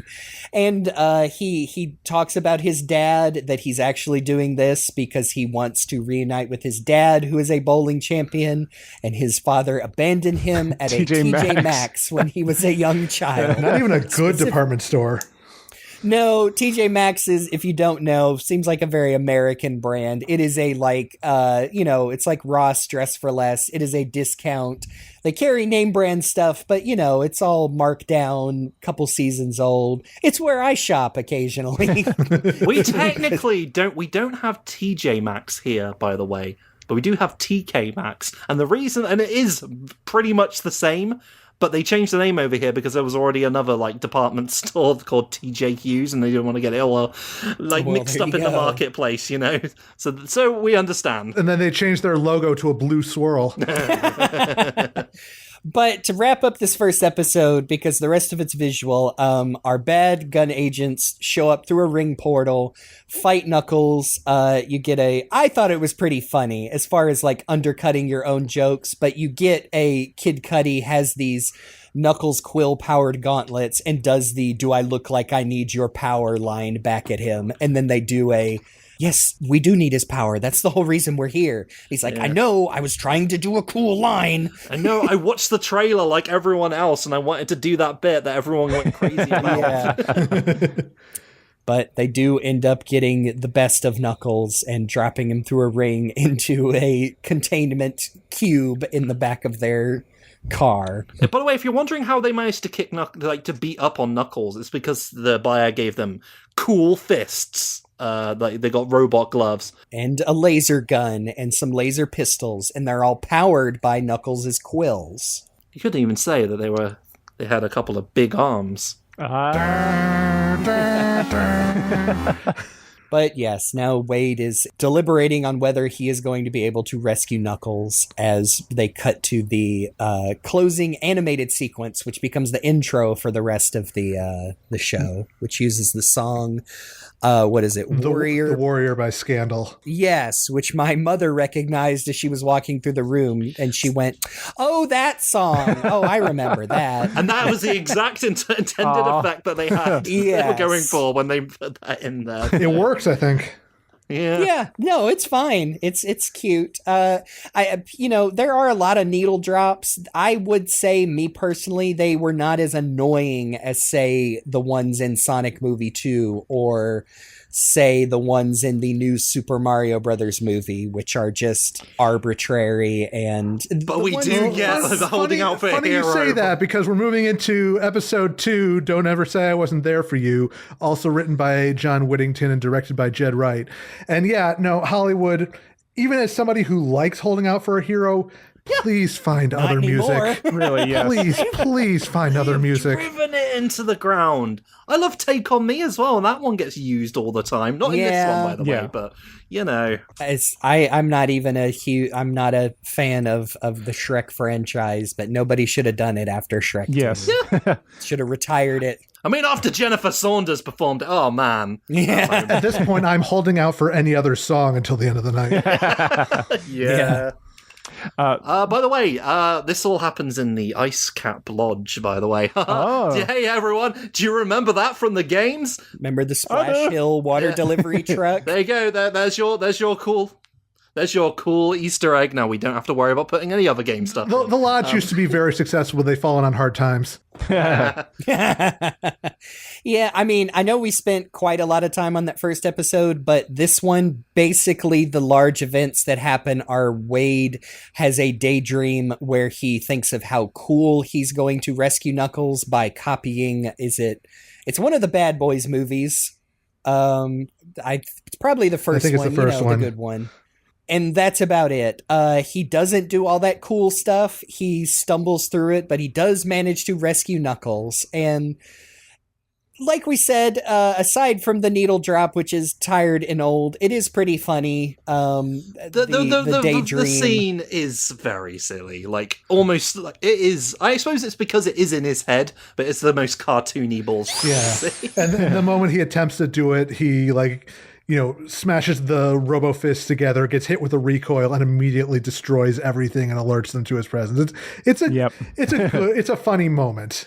It's because he brought fireworks, which are going to be like the big grand finale after saving his friend, and that was dumb. Yeah, ends up blowing up his state-issued police patrol car instead.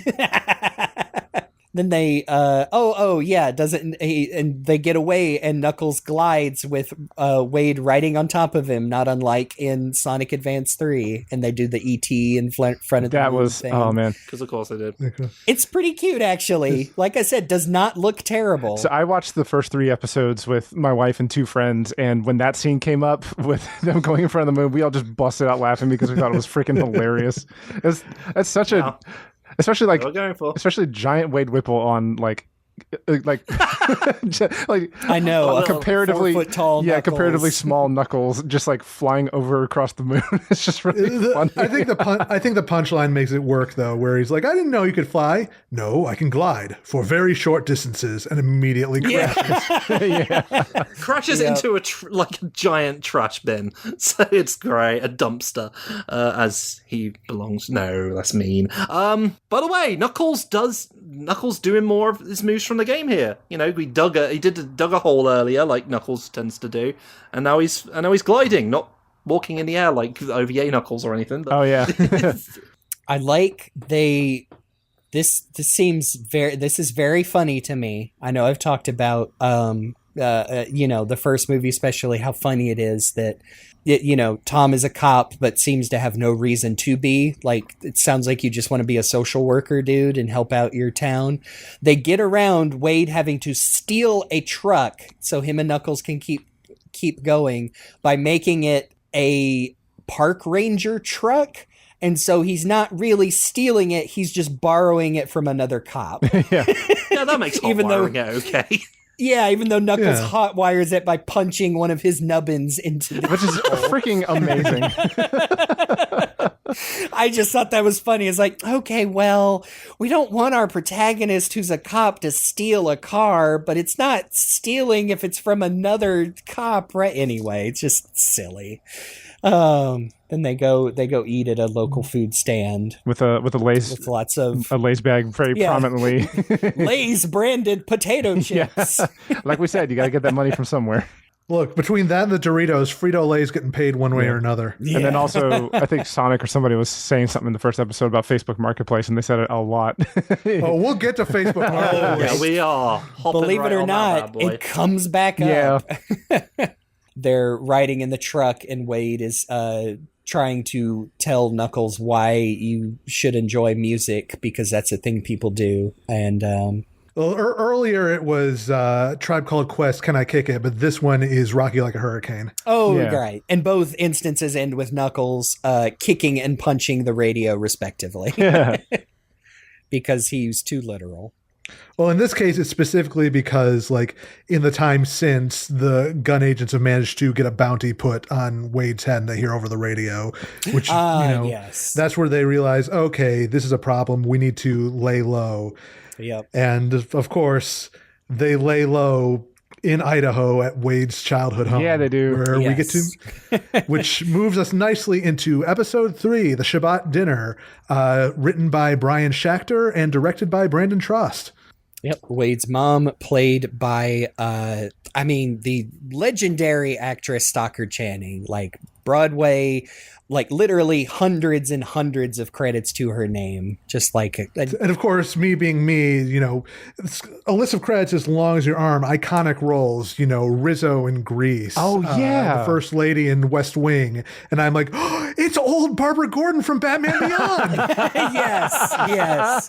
Also done quite a bit of voice work, I saw, glancing at her credits. Yep. And then also, gotta mention that Edie Patterson plays Wanda Whipple, who is Wade's sister, who is just hilarious. People probably know her nowadays from The Righteous Gemstones, where she's just hilarious and foul, and she's really good in this. Temping it down to a PG, but I just love the way she vamps, if that makes sense. She's very fun. Yeah. I like Wanda. I like what they're doing with the sibling rivalry thing going on, having her be the abusive sister. I think it's Yes. great. I enjoy it. I think the bits sometimes go a bit long, but I think it's enjoyable. Yeah. This is definitely one of the points where the fandom either loved or hated this character, and most people I noticed did not like Wanda, because I suppose this is another character coming in taking up lots of screen time and they didn't find funny. Yeah, you don't like Wanda because she's another character taking up Knuckles' screen time. I don't like Wanda because she stabbed a fork into Wade's shoulder. Same. Yeah, no, true. But that was fucked up.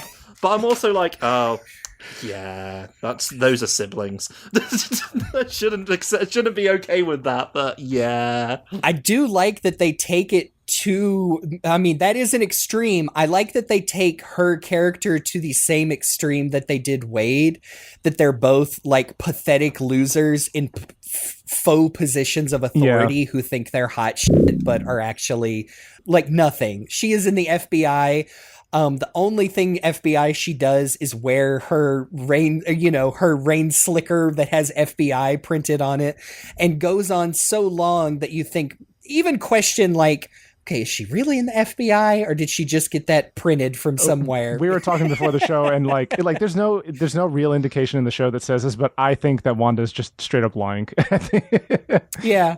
Or is like she has a desk job somewhere at Luke was saying that Wanda got one of the federal booty inspector shirts and just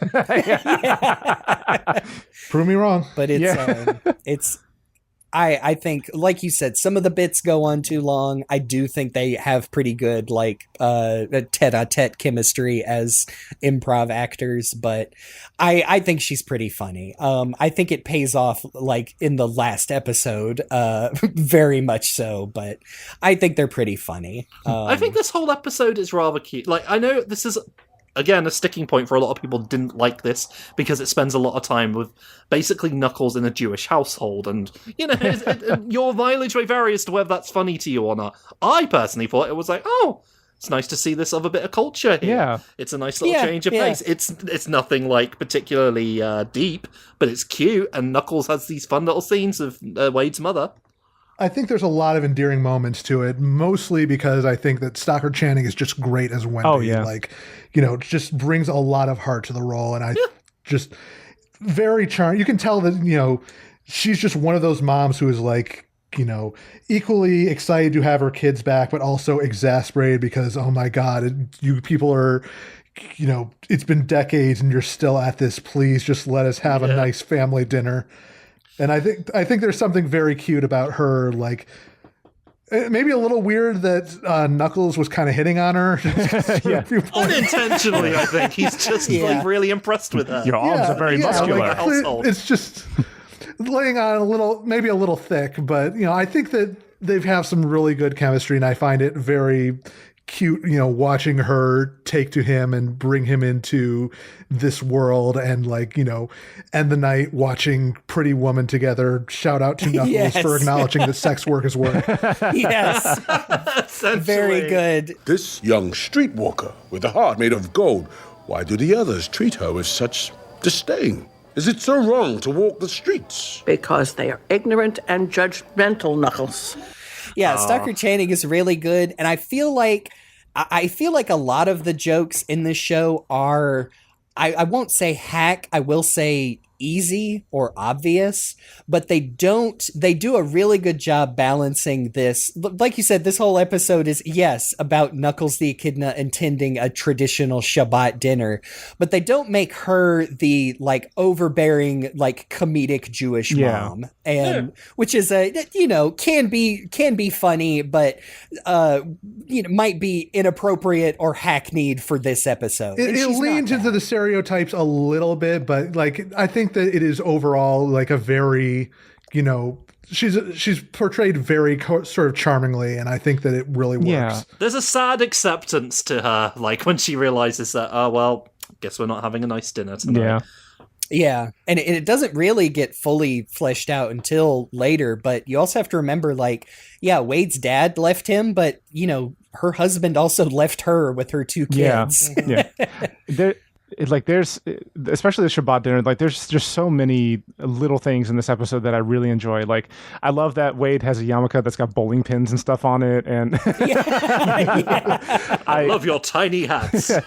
I love a quick little exchange that Knuckles and Wendy have at the table, where Knuckles talks about his tribe having the fights with the owls and stuff, and Wendy's like, I've had our tribe's had hard times too, except for the owls and stuff like that, and just and then she's like, he's basically Jewish. And boy, that just set a few people off, unfortunately. Some people were like, oh man, I can't believe we've had another reference to the plight of the Jews in a Knuckles product. And I'm just come on. If you're going to equate this to Pender's, going very there, tasteless then, references. If you can't notice the, slight difference in how those two things are, portrayed between these two things, you maybe need to, go outside.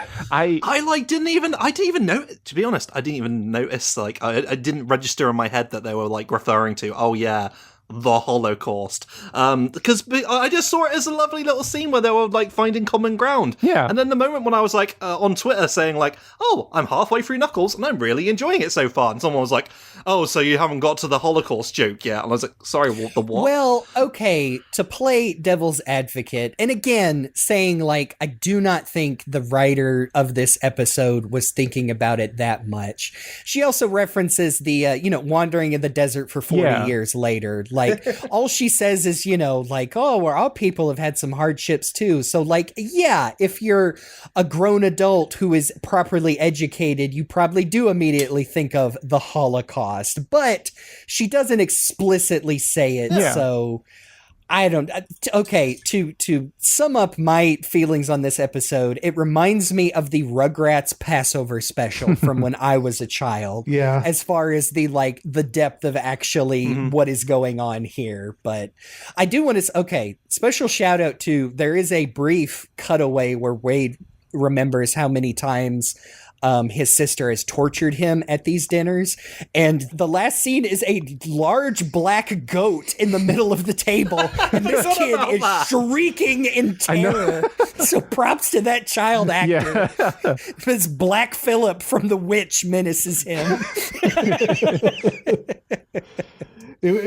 That I was going to say that flashback was one of the like points that really made me laugh out loud the It's first so time. good. Yeah. Yes. Yeah. And like we talked a little bit about like how they leaned into like some Jewish stereotypes, but not like super hard, like in my opinion, just to give it like some color and some like backstory to the show. Like I love that I love that Wendy, like the mother, just keeps saying knuckles with the She says it with a hard and like and everyone's trying to correct her. even the kids are just like, it's knuckles. Yeah, that's what I'm saying. Like Yeah. I've been talking to friends about the show, and like especially this third episode, and like jokingly, but also because of the fact that like after watching this, I was like legit just in a good mindset. I was just like, you know what? I'm all for Knuckles being adopted into a Jewish family. Yeah, It just works. you know, I think it does just go with the whole like found family aspect and plays into like the, you know, like I said, they're not breaking new ground here, but the whole the crux of the show where Knuckles, hey, spoilers, he says, and this is my home now. Yeah, they establish, the candles. You light the candles and you keep having the dinner until they go down. And that comes in later when the bounty hunters show up to collect the bounty on Wade and Knuckles. And she tells Knuckles to protect the candles at all costs, but not before Knuckles goes and visits Wade's childhood room, which is Boy, howdy! Shout out to this room, 90s millennial ass as hell. bedroom, filled with so much stuff that you can find on the Paramount Plus app. Yeah. Those Ninja Turtles bed sheets. The very large speed poster that's just Keanu Reeves' face. He gets another shout out by the characters. I wonder if they knew by that point. They had to. Or at least they were hoping to. I'd like the Naked Gun 2.5 poster on that. That's how I know that Wade has good taste in movies. Yeah. Beavis and Butthead Do America, I would have had that poster on my wall. Yeah. You know. RoboCop, which is funny because later when Wade's mom is facing off against the bounty hunters, she says, "Your move, creep." The one poster that stands out is for Pistol Pete Whipple, the bowling champion, which is revealed that, that is Wade's dad that he's already talked about. And he's going to be at the tournament. Funny how that works out. It's almost as if it's the entire reason that Wade wanted to go, and it's all been an elaborate plan. He also shows Knuckles his burnt CD mixtape collection with a genuine Discman, which, you've already seen because that is the opening to the show. As somebody who also made a lot of mixed CDs back in the day, I felt very sane. Oh, yeah. Yeah. I can't remember. Does he say that he wrote his dad letters with them in this scene? I think he does. Well, the mixed CDs will come back later, but Yes. this is also where we get the scene of Knuckles finding his old cardboard cutout of Zap from American Gladiator. Yes. I thought very, very, very cute, very funny scene because Knuckles looks up and says, "Oh, Wade, who is this? The visage of this mighty warrior." That's funny to me. Like we didn't have American gladiators. Yeah, you guys We had did have, gladiators. yeah, just regular gladiators. But we get it.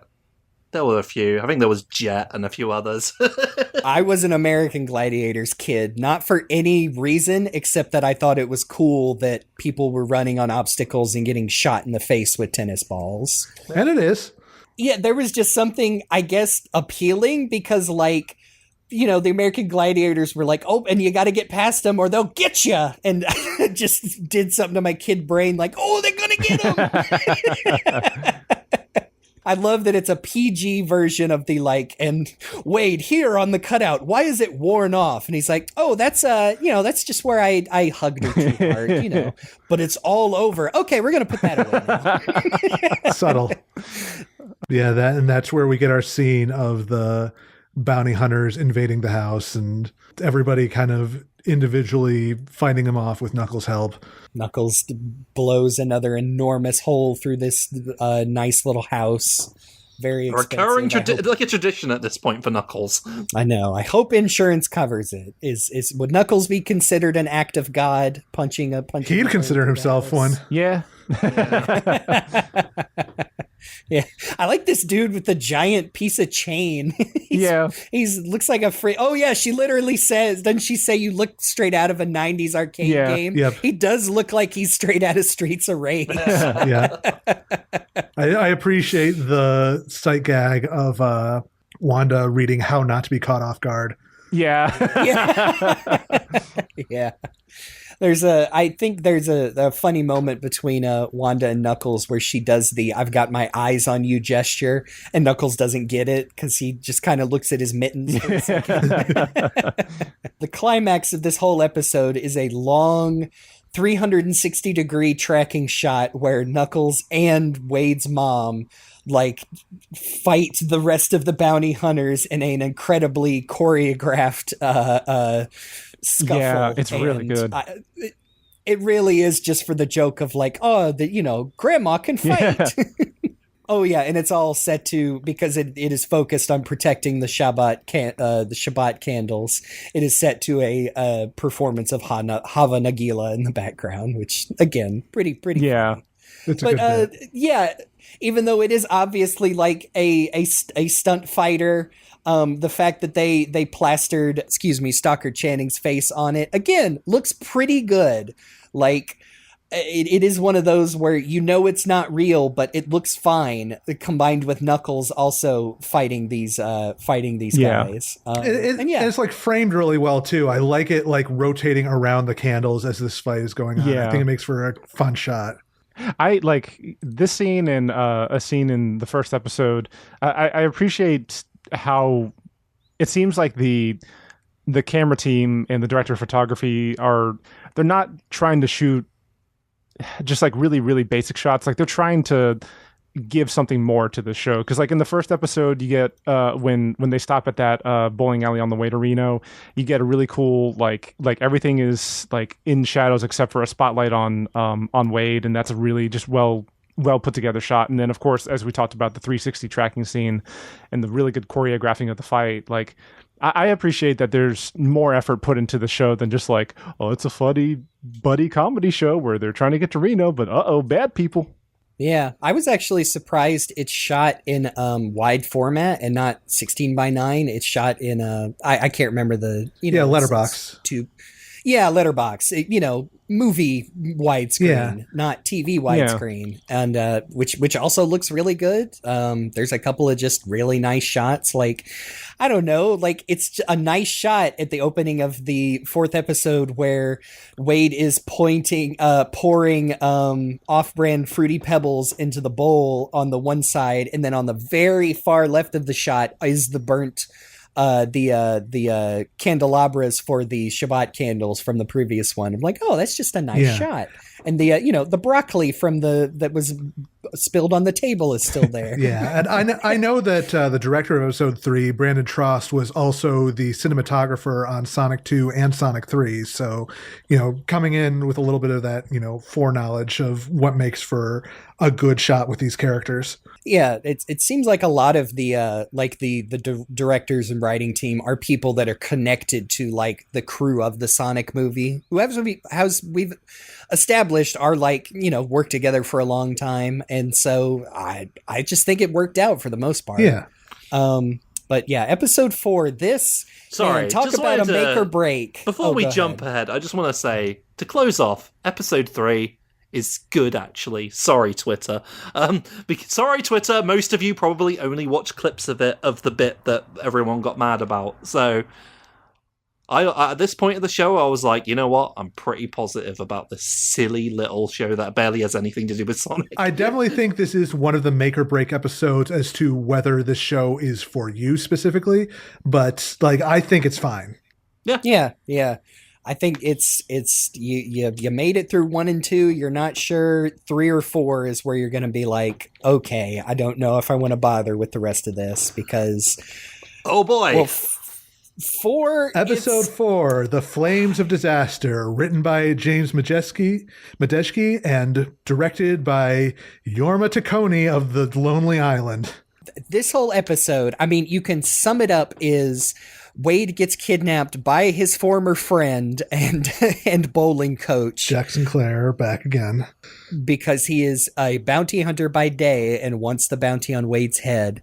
And Wade when he is put in an electrified cage, which the guy bought on Facebook Marketplace, apparently, as he is happy to announce. Several times, which is being towed by his stretch Hummer limo. Yeah, well, not his stretch Hummer limo. It is little Susie Barnes' stretch Hummer limo that her parents rented that they talked about back in episode 1. So that's a good callback. For the bowling trip to Reno. Yes, because she has taken Wade's place on the team, which again, very good. Yes, Wade falls on, and this was one of the first teasers, I think, this opening shot where Wade gets lassoed. Yeah, and he's like, "No, Knuckles, help me!" And says Wade must overcome this challenge on his own. I can't do this on my own. He Knuckles, will be fine. please. No, I won't. Wade must go and face this on his own, so I don't have to be on screen. So they save money. Not having to animate me for this whole episode. So Wade falls unconscious and encounters has his own encounter with Chief Pakachamak, which, you know, they do the really obvious joke of he can't say his name, and it's like, yeah, whatever. I also just stumbled through saying his name earlier, so I can't exactly fault him for going with it. But then he takes out his magic echidna rod and blasts a rainbow straight all over Wayne's face down his throat. And then they have that was a hell of a sentence. I'm sorry. Yeah, man, I just kept going. It's like, well, I'm in it now. Into 4th gear. Yep.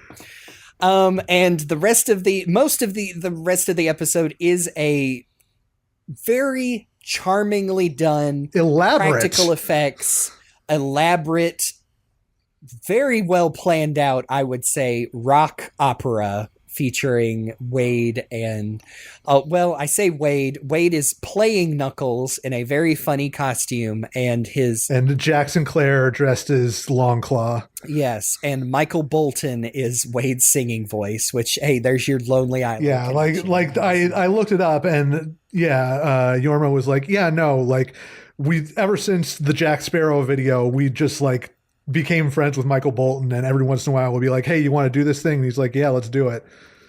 Do you want to be the singing voice of Wade Whipple playing Knuckles the Echidna? The one thing that they wanted to do that they couldn't get a camera to him in time to record his face and have it hovering in the background during the sequence. Oh, man, that would have been pretty good. Okay, so the weirdest thing about this story they tell is that after Knuckles the whole thing is basically meant to be Knuckles' origin story, where, you know, Knuckles growing up in the tribe, being trained by his dad, the owls attack and his dad is killed. There's a very funny, which didn't really happen in the film. I don't think they mentioned that he saw his dad die. No, he didn't. Like he left and never came back. So it's. And his dad does die and turns into a Muppet who looks suspiciously like Ken Penders. Let's be honest, Tyson Hess probably had something to do with that. I mean, I wasn't going to say it. I mean, he just has a mustache and glasses like some dads do. Yeah. But, you know. I did not read it that way the first time I watched, but I can absolutely see why people would think that. And last word I got was that he was lightly bemused by the show, and that was it. So... well, hey, that's something. Yeah. But this episode where there is barely any Knuckles is also the episode where we get the most Sonic references, because we see Wade walking through like a big old sort of an amalgamation of the various first zones with like, backgrounds and tile sets and everything from a couple of different It looked mostly Angel Island-y, and then there's like the Sonic 2 special stages. some Green Hill, the Sonic 2 special stages with the little bombs floating.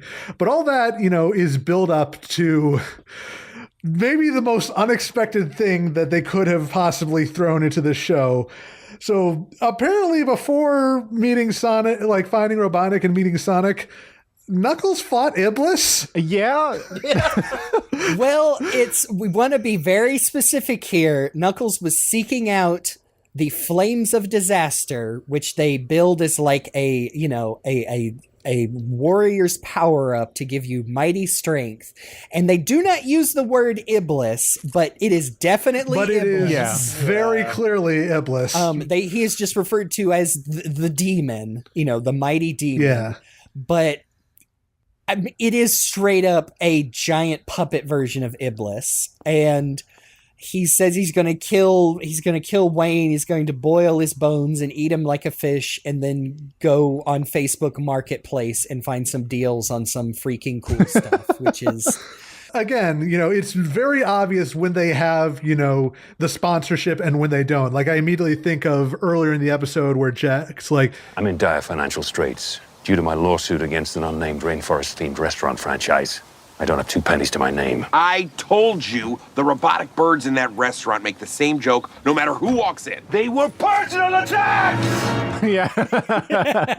That was a big laugh line. I just really like the timing on that. Yeah. And I do think it's funny that, right as you think Wade's going to get it, that the real power was inside your heart the whole time, he stops the musical and says, "Oh, no, I get it. It's my fists, my powerful fists." And has a brief moment where he wakes up, tries to punch the electric cage, and knocks himself out once again to finish the rest of the musical. Yeah.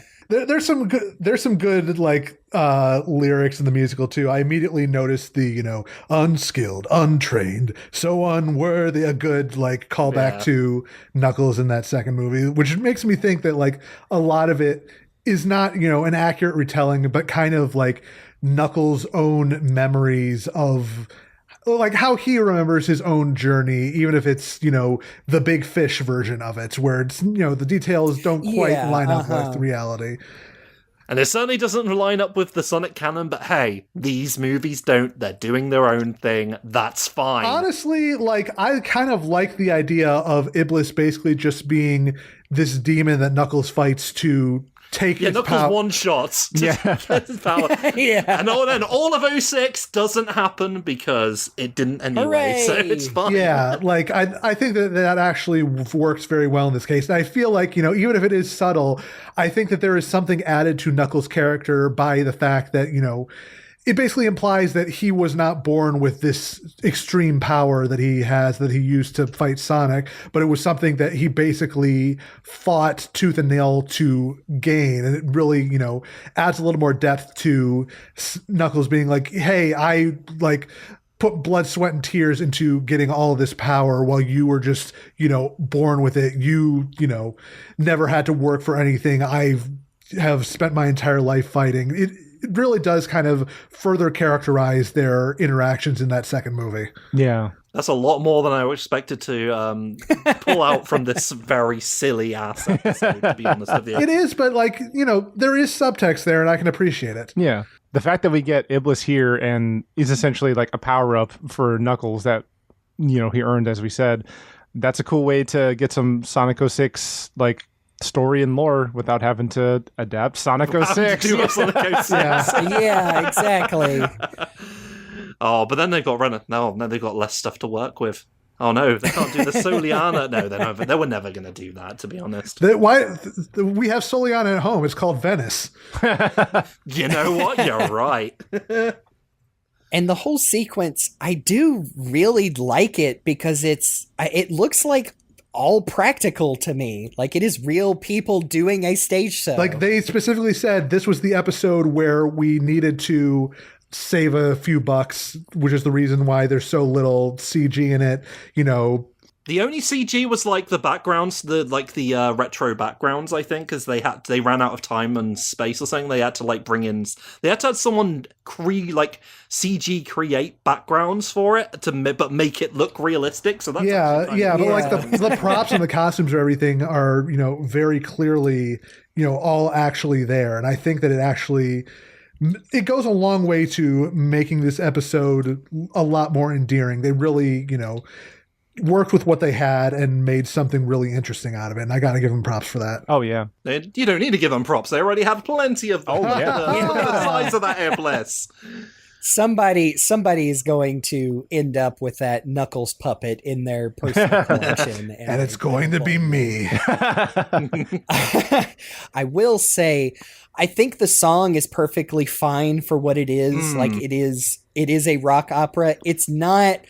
And it might be, I'm not, and I think Bobby Schroeder pointed this out in her review of the show as well, but it might just be because we just got an amazing rock opera from Alan Wake 2, of all places, that I have been singing for months and months, but the song is just not very catchy. No. Okay, this is where I have to jump in and be like, yeah, I agree. As much as I appreciated all the effort they put into this, I was never 100% like, oh man, this is awesome for her. I was just like, okay. Okay, that's all you want to do, fair enough. It's fine. The visuals are much more interesting than the actual song. Yeah. Yes. That's kind of it. If you're going to do like a musical section and have it take up so much of the episode, it needs to be an absolute showstopper, and I don't know if this was it. There was obviously a lot of work into it, but for me, I was just like, I can remember bits of it, but at the end, I wasn't like singing the song to myself. Yeah, so. but to be fair, it's really hard to make a Sonic musical. And now I'm sad. Let's move on. Yeah. The episode ends. Wade wakes up. He breaks out of the cage. Sure, you can through the roof. He freaking bursts out. Yeah. Yes, and has a ninja sword chicken duel on a child's bike against Jack on his motorcycle. It is a jousting Hattori section. Hanzo swords, the sharpest, strongest blades on earth, he said, which... That's just like, yeah, man, just throw it in. Who cares? Like again, Julian Barrett's giving his all in this episode. It's great. Yes, I actually really like this closing scene because it is so ridiculous. They're driving at each other with the swords, and Wade defeats him by cutting off his enormous ponytail, and then takes his motorcycle, his leather jacket, his leather vest, and his bowling shirt from him. I mean, to be fair, the most important thing that he took is the hat, so he could give it to Knuckles. Yes. Yes. We did not mention it before. He is wearing the Knuckles OVA hat.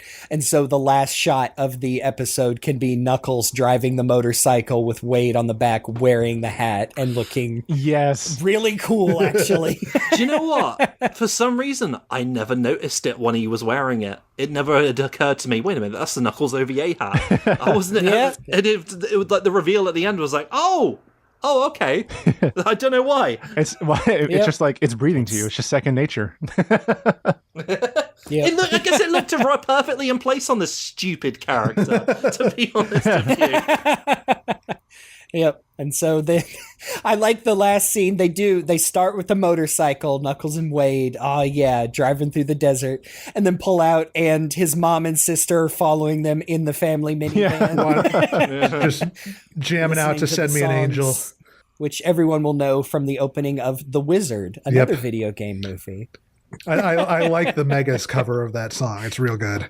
What a wild episode. What a crazy episode. Like, I don't really know what else to say other than, like, if you can jam with this, then you might as well watch the last two episodes. Yeah. They knew what they wanted to do. They went for it, and I respect the hell out of them for it. Yes. It really polarized and split the audience a little bit. I definitely know there were some people who were like, this is shit. I can't believe they did this in the Knuckles show. And there are some people who saw clips of like, oh shit, I need to watch this now. And considering what we have made in the past, it was pretty obvious where we were kind of going to fall on that concept. Yeah. It's really hard not to just respect, like, the absurdity. Oh yeah. So we move into episode 5, Reno, baby. Written by Brian Schachter and directed by Carol Banker. Knuckles and Wade arrive on the motorcycle in Reno, driving down the city streets to Damn It Feels Good to Be a Gangster by the Ghetto Boys. That was... Oh, excuse me, Ghetto Boys. Proving that Knuckles still does have his hip-hop roots. Yeah. It was so funny when my wife and I were watching that, because as soon as we heard that, we looked at each other like, what are they doing? I know. I love that song, though, man. It's so because I've good. heard the original, and I'm just like, what are they doing? Oh yeah, definitely a radio edit if you listen real close. But oh my gosh, it was like I held my breath for a second. like of course they're not going to play the original, but I'd never heard a radio edit of it before, so that was wild. Oh, I could not. I know one of the promo images, I think the building they're in has some CG, like, to put, like, bowling paraphernalia on it. I can't tell, does it look like the casino from Sonic Adventure 1, or am I just grasping at straws? It's vaguely Casinopolis looking. I feel like part of the reason they did this at all is to be like, there you go, there's your casino level. Yeah, like one of the things that people remember from Sonic. Like it is vaguely kind of similar, I would say. I can tell a lot of the exterior shots, I think, are mostly like composited. There's lots of green screen going on. Green screen. I think it looks pretty good. I do know that they did film some of it on location in Reno, so I think it's mostly like the big boss fight at the end, where I'm like, okay, maybe that's why I think it looks a little like an adventure casino, is because they had to recreate this whole thing for this shot. But yep, they arrive at the hotel lanes where the tournament is taking place. This place is fancy. I heard Kevin James is headlining here. The Mall Cup? I know, that was so funny. Get out of here. Knuckles has watched at least one of the Paul Blart because movies. he listens every year to Till Death Do Us Blart by the Yeah. My explanation is that part of getting him acclimated to Earth is Sonic has shown him every, Sonic absolutely DVD showed him possible. Paul Blart Mall Cop. Sonic is the one that says, and there's this podcast every year with these guys who they watched one movie every week.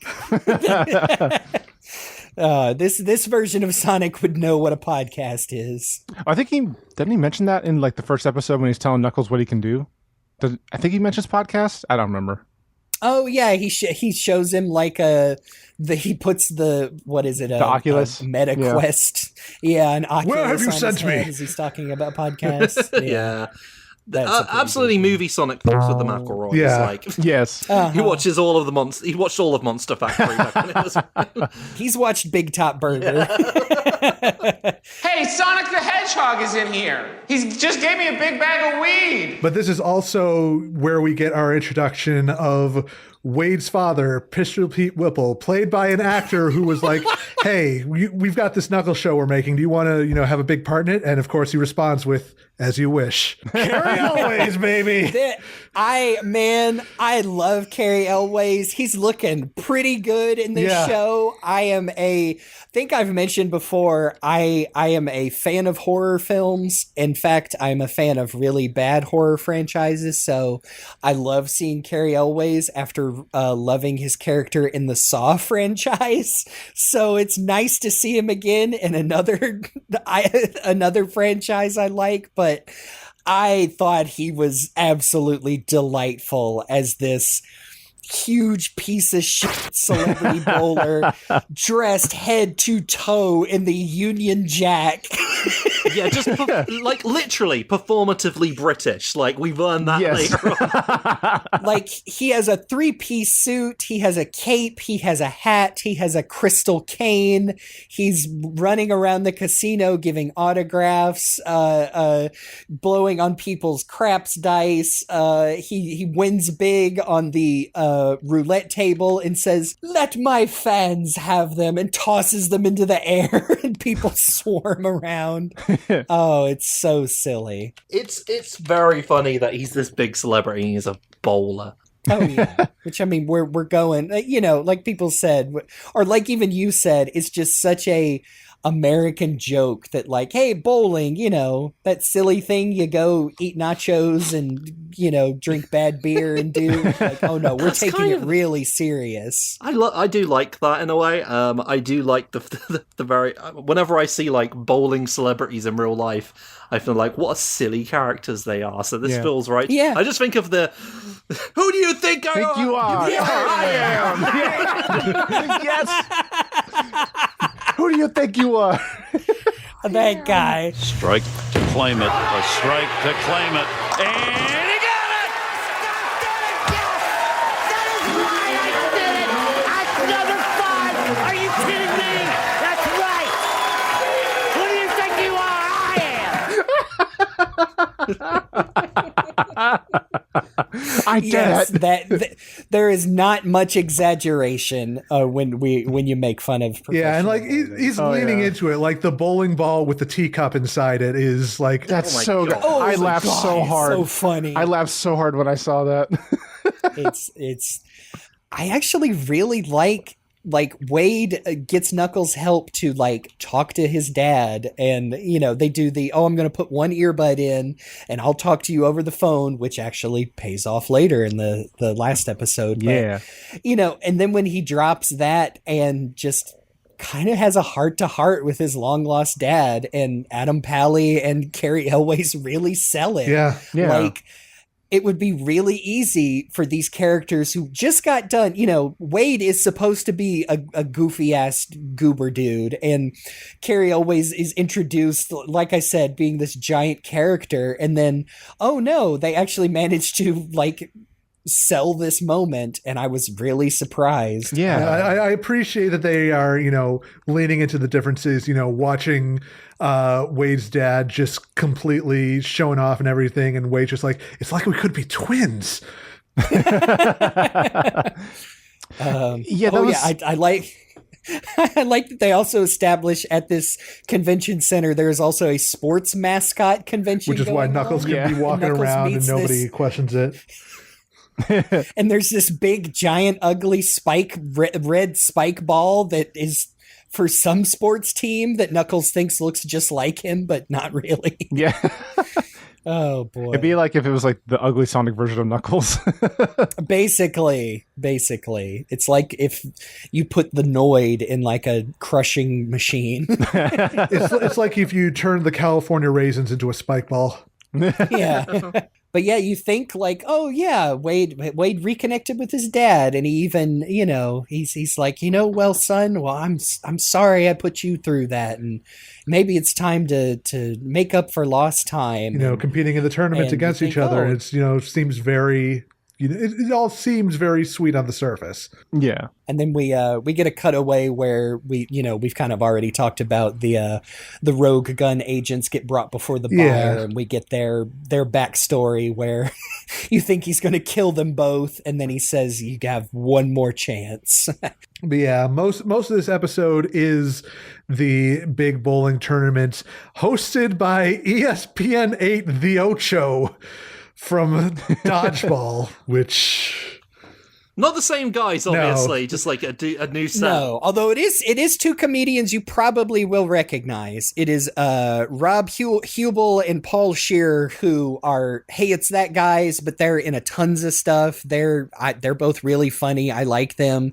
Also, I'm also realizing, looking it up, ESPN8 The Ocho is a real thing that ESPN does. Yeah, it's less of a channel and more of like, a little event thing that they sometimes do for unconventional sports. Like I believe they even have shown Evo on ESPN8 a couple of times. Yes, oh, cool. I'm looking. They have shown Fortnite matches as well as other quote unquote silly things like Quidditch, cow chip throwing, frog jumping, cheese rolling. I wish these guys were funnier than they are, because I feel like they undercut some of the jokes in this routine. It's not that bad. Again, I like these comedians, but it's the sheer absurdity that it's a reference to Dodgeball, a true underdog story. A lot more references to these kind of aspects of film culture than there are to Sonic the Hedgehog. Yeah, a lot more like, an homage to classic sports comedies. And it's the whole time I'm wondering, okay, are they actually on set or did they record them separately and like composite them in the booth in later? I think it's absolutely the latter. Looking at this again, there are no shots where there are a couple shots where you can see them like positioned above the thing, but it does make me wonder. Could be body doubles. It does make me wonder if that's actually them or like if maybe they were digitally composited in later. I mean, considering like the kind of stuff we saw during like the pandemic, during when the pandemic was something people cared about, that we sort of learned to watch out for this kind of thing in films, I think. Yeah. Where like, oh, why does that look kind of weird? Oh, it's because they're not really there. I think it's the montage of the tournament that is edited a crazy music video is pretty funny, which it's to the song, isn't it?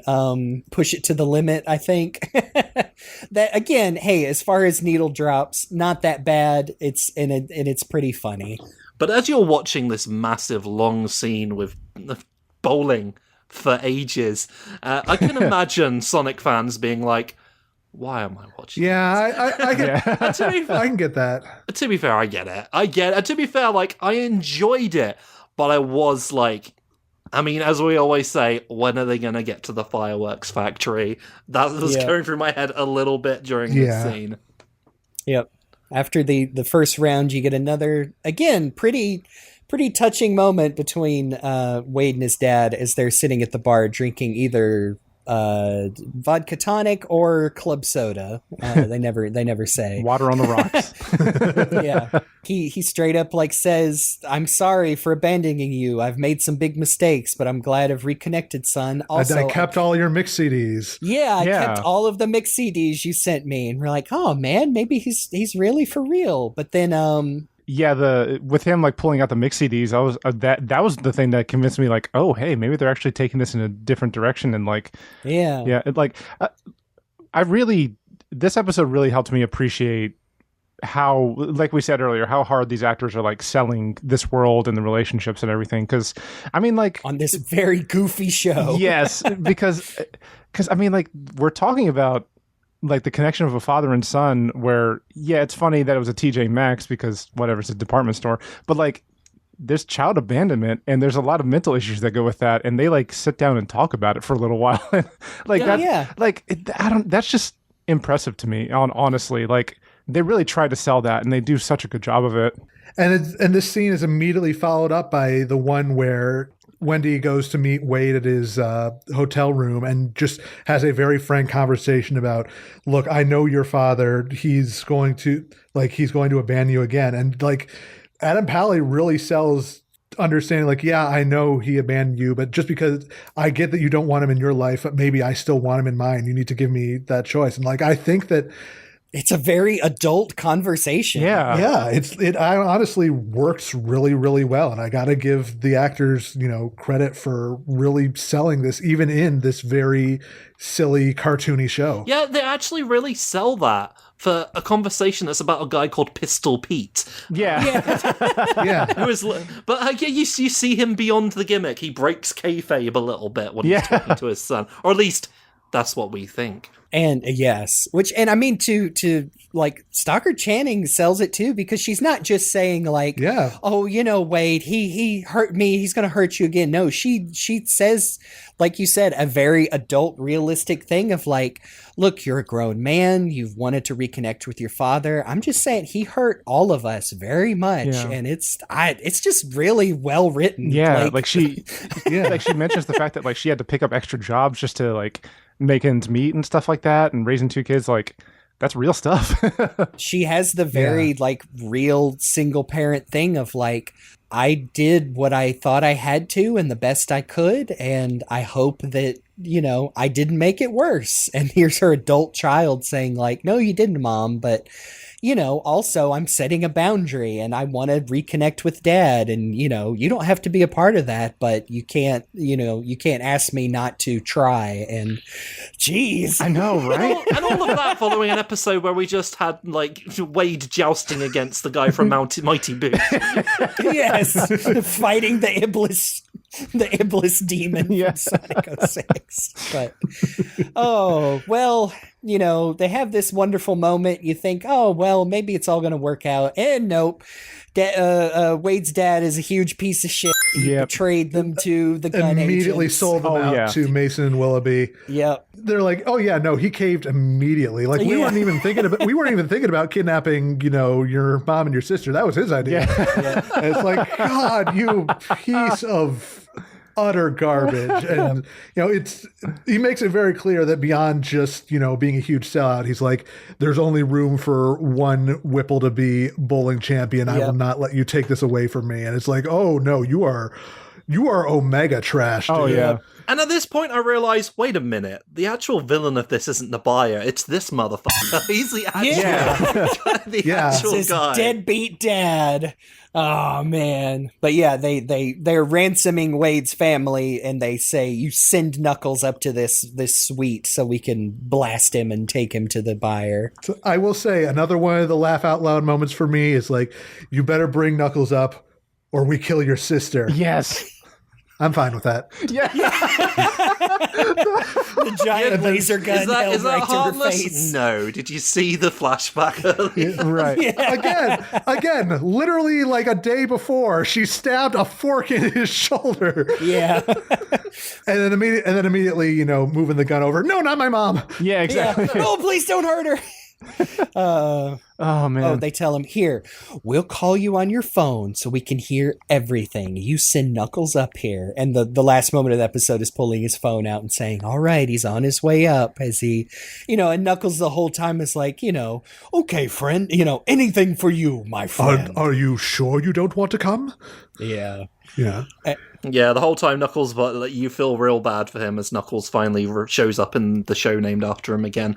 Hanging out in the hotel room inexpensively. Which I gotta say, another moment where I lit up is the credit song is Story of My Old Man by Good Charlotte, which was an album I listened to constantly in my youth, which is a song about a deadbeat dad. But I was just like, hey, this song.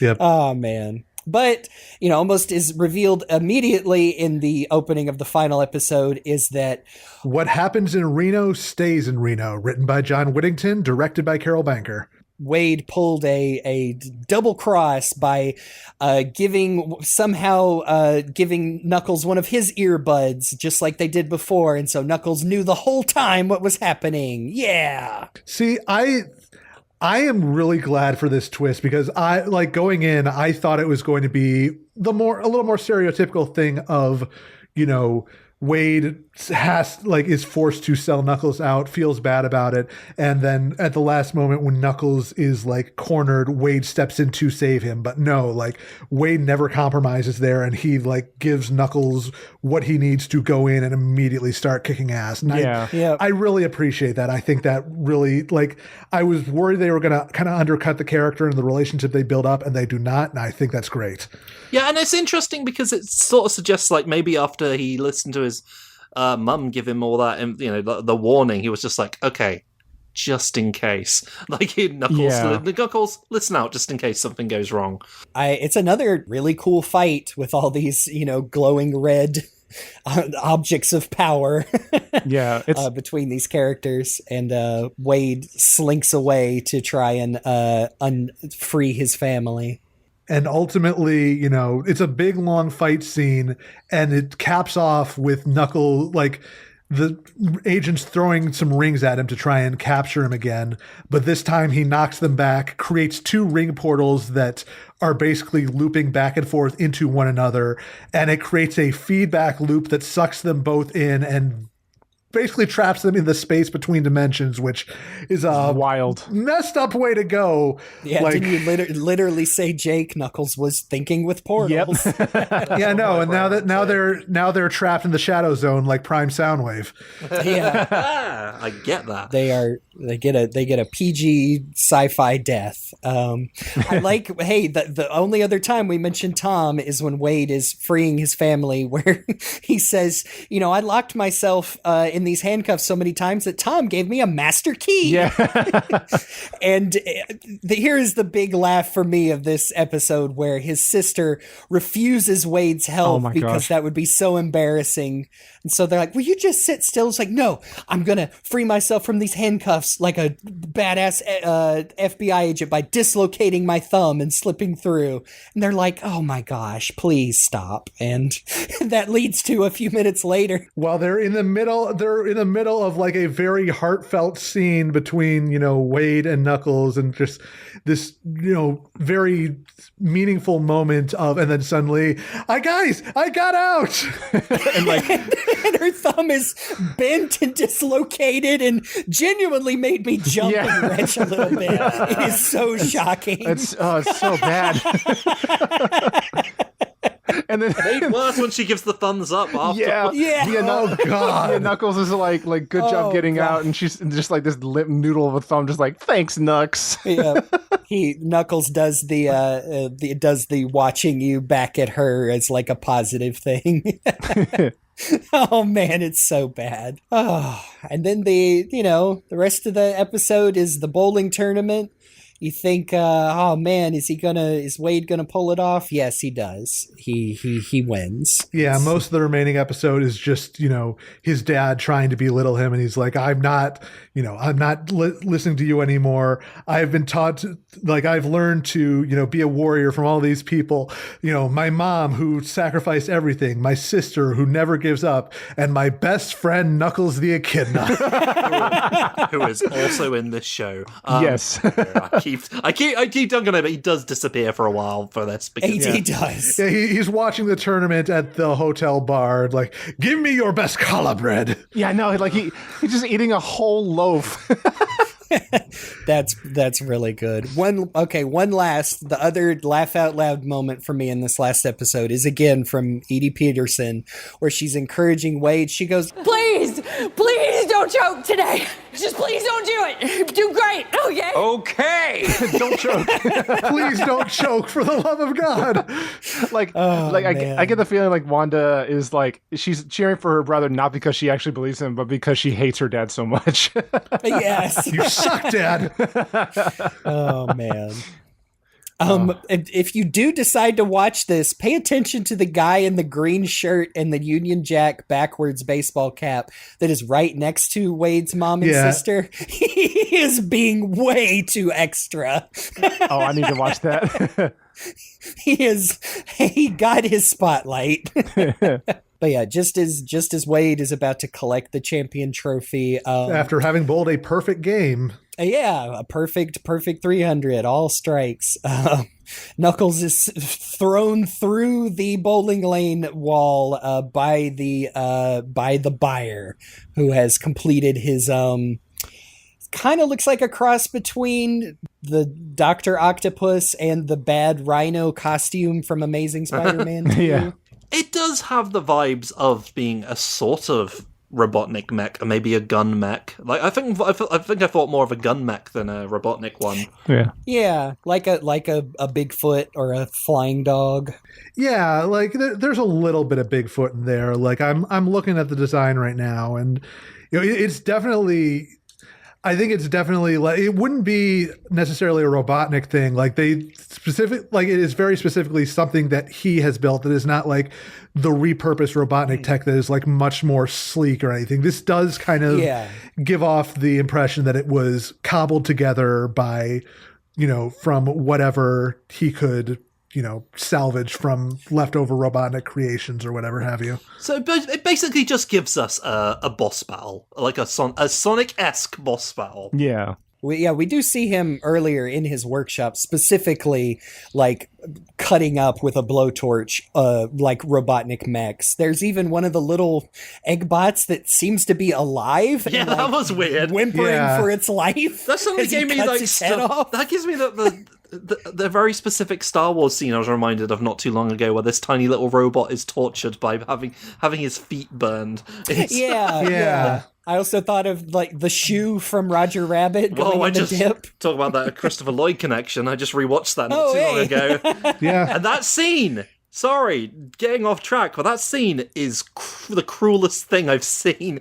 It's horrible. The buyer manages to extract Knuckles' power, just absorb it, and, basically superpowers up while tossing Knuckles aside. And for a bit there, it is the buyer's MCU mech versus Wade, who still has the gauntlets. And when his mom and sister come by with a big bowling pin car full of bowling balls, he's basically just hurling them at this thing, trying to, keep it off its game while talking about, how much he's learned, how much he's grown, and, encouraging Knuckles, get up, you have a home now, you have a family now.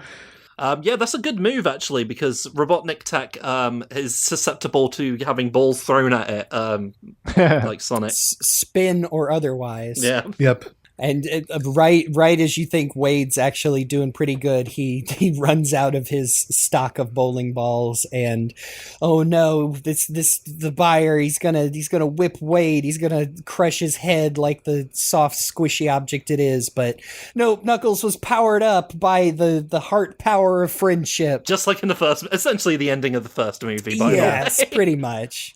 But he having found, he discovered, I do have a home now. And, having gone through his character arc. And I'm going to be real. Did I mark out a little bit by seeing Knuckles power up with flaming fists powered by Iblis, and then just absolutely tear into this giant mech while Guardians of Heaven's Gate by Swedish power metal band Bloodbound is playing in the background? Maybe a little. It was so awesome. I mean, this is the kind of, to be fair, this is the kind of stuff everyone imagined when they thought of a Knuckles show as like cool shit like this. Yeah. Yeah, I mean, he literally does like a special like corkscrew heat Knuckles punch. He does the maximum. Yeah, like he does a couple of like Sonic battle moves, like the like just the downward axe hand to spike the buyer's thing down. Like it's like, do I wish there was more of this? Yes. Is this very cool? Absolutely. Oh yeah, I was geeking out when I was watching it. It's too bad he couldn't get the yellow fighting gloves. Yeah. So we could do they were on bit. fire, close enough. What is funny about this is that all of this is happening against a guy who's just called the buyer, and we never find out much else about him. He's just the buyer. But I suppose it is true to the games to Knuckles be fighting against a not Robotnik in a giant mech at the end. So. Yeah.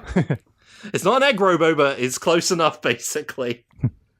I think one thing I noticed is that I think this fight also sets up an interesting precedent for like Sonic, Tails, Knuckles, Shadow eventually, just any animal character in this Sonic movie franchise. I know we hate the word franchise, but it's the first word that comes to mind. But it's not as bad as intellectual property. Yeah, no. Just say the SCU. SCU. The SKU. The SKU. But it sets up an interesting precedent where in the first movie, Sonic was able to get his power back from Robotnik in the mech, and now Knuckles is able to reabsorb his power. So, I wonder if this is going to be like a thing that the characters can do moving forward in the movies and in, I guess, hopefully TV shows too. Because I think that's really interesting that they, even though their power can be taken away, they can just bring it right back in. That seems neat to me. Yeah. It seems like it's also a little bit of like, oh, the true power was inside you all along. Like it's not something that can actually be fully taken away. Which I don't know. I assume they're going to play with that with Shadow because, Shadow was created, he's an artificial being. How does his power work? And again, it is funny that they just call it power. Yeah. Capital P. Are they going to explain it? I don't know. But yes, this last sequence is quite cool. It is what obviously what people actually want from a Sonic fan, specifically, like you said, from a Knuckles show. Yeah. He crushes the buyer with the giant bowling ball on top of the hotel. And we get one last round of jokes from the Ocho guys. Yeah, specifically pointing out, I looked it up, and this has actually happened before. There was a visit by an extraterrestrial in the 1974 tourney. Yeah. But I don't think he was red. Yeah, 1974, 50 years ago. Yeah. Oh, no. I was wondering what that was about. I thought it might have been like... And Kiryu was there as well. Sorry, that's just me. That's right. Probably just referencing Roswell. No, Roswell was too far back. Oh no! There What were you you gonna go. say? It was Black Doom. Yeah, Black Doom had rolled a solid 175. This game is stupid. I always get tricked up by the 7-10 split. I do like we get one last laugh moment from Carrie Elways where he does drop the posh accent and yells at the the little child. Yeah, he's gone full mask off, and he is literally stealing the trophy. Yeah. And until he is knocked out by his wife and daughter. Yes. Yeah, they beat the shit out. Yeah, that was funny. Take the trophy back. That was funny that Wanda puts a foot on his chest and then kicks him while he's down. I know. Also, I wanted to say real quick from the fight scene when Knuckles first gets the Flames of Disasters going, and we have that awesome splash screen. The very next scene is that track forward of the camera towards Wade, where it's the most The Flames of Disaster! Yeah, it's so funny the way he says it. It's the most stock way he could do it. Just it flames. sounded like one of us doing a Silver the Hedgehog impression saying it. It's no use. The Flames of Disaster. And he's got a big smile on the whole time. It's so freaking funny. And then the show ends With a freeze frame. The show ends literally on an 80s freeze frame of Wade and Knuckles in the air without a hint of irony, which really tells you everything you need to know about what they were trying to do with this show. Yeah. Oh yeah. I mean, we do get a We get a Yeah. mid-credits. Yeah, Oh, we get a goodness. mid-credit scene. Oh, this is where they're going to tease, another character or whatever. No, it's just a follow-up on Knuckles being like, oh, The Warrior by Scandal. This is my jam. The circle is complete. He has a jam now. Yeah. Yeah. That is the Knuckles show. The quote-unquote Knuckles show. Knuckles. No, it's all right, isn't it? If you're the kind of person who didn't like the humans in the Sonic movie, you're not going to enjoy it. It is really, backpedaling to what the first movie was in a lot of ways, maybe even more human focused than that first movie. Almost out of necessity, let's be honest with ourselves. Literally out of necessity, because like they've said, that CG is expensive. Barely any of these characters feel like they have anything to do with Sonic.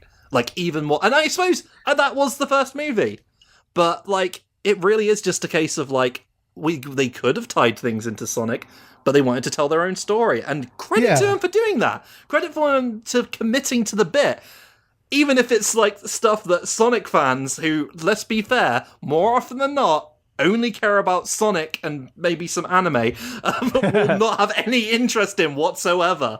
And I can get why people would not be into this, because it does feel regressive in a way, in that Sonic 2 did lean a lot heavier into the Sonic stuff, and this leans a lot more into the human stuff. And if that is not your bag, that is 100% valid, and I can totally understand why you wouldn't like it. But the level of vitriol I have seen around this show, even from people who I generally know to be pretty level-headed, is wow, just I don't get why this show has sparked this level of just raw anger. And again, totally valid on you to not like it. The reasons are totally understandable. It's not going to be for everybody. And at best, it is, a 7 out of 10 show, which is, I think, where it is currently sitting on Rotten Tomatoes. But I don't think it really warrants the level of just absolute vitriol that it has been getting since it came out. Yeah. Especially compared to other,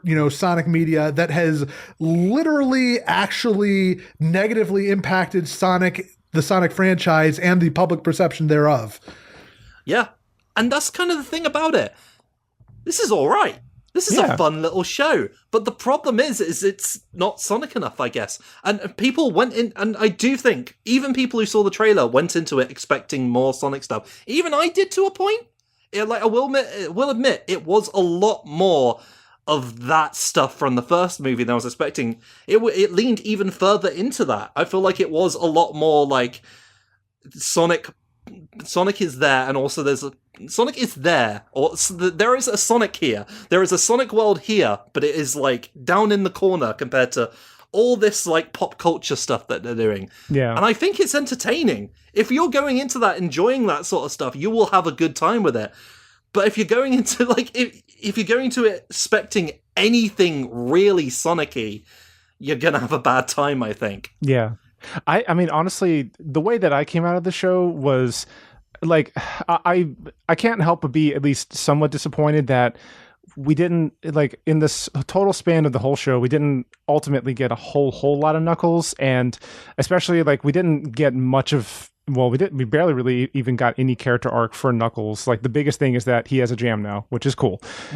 And he has his hat, which is the best. But but I can't help but also see the positive in the fact that, like, in the first two movies, didn't really care for Wade Whipple much. I didn't hate him at all, but like, I just, like, he was a background character to me. It's just like, okay, cool. He's the dumb cop in the town.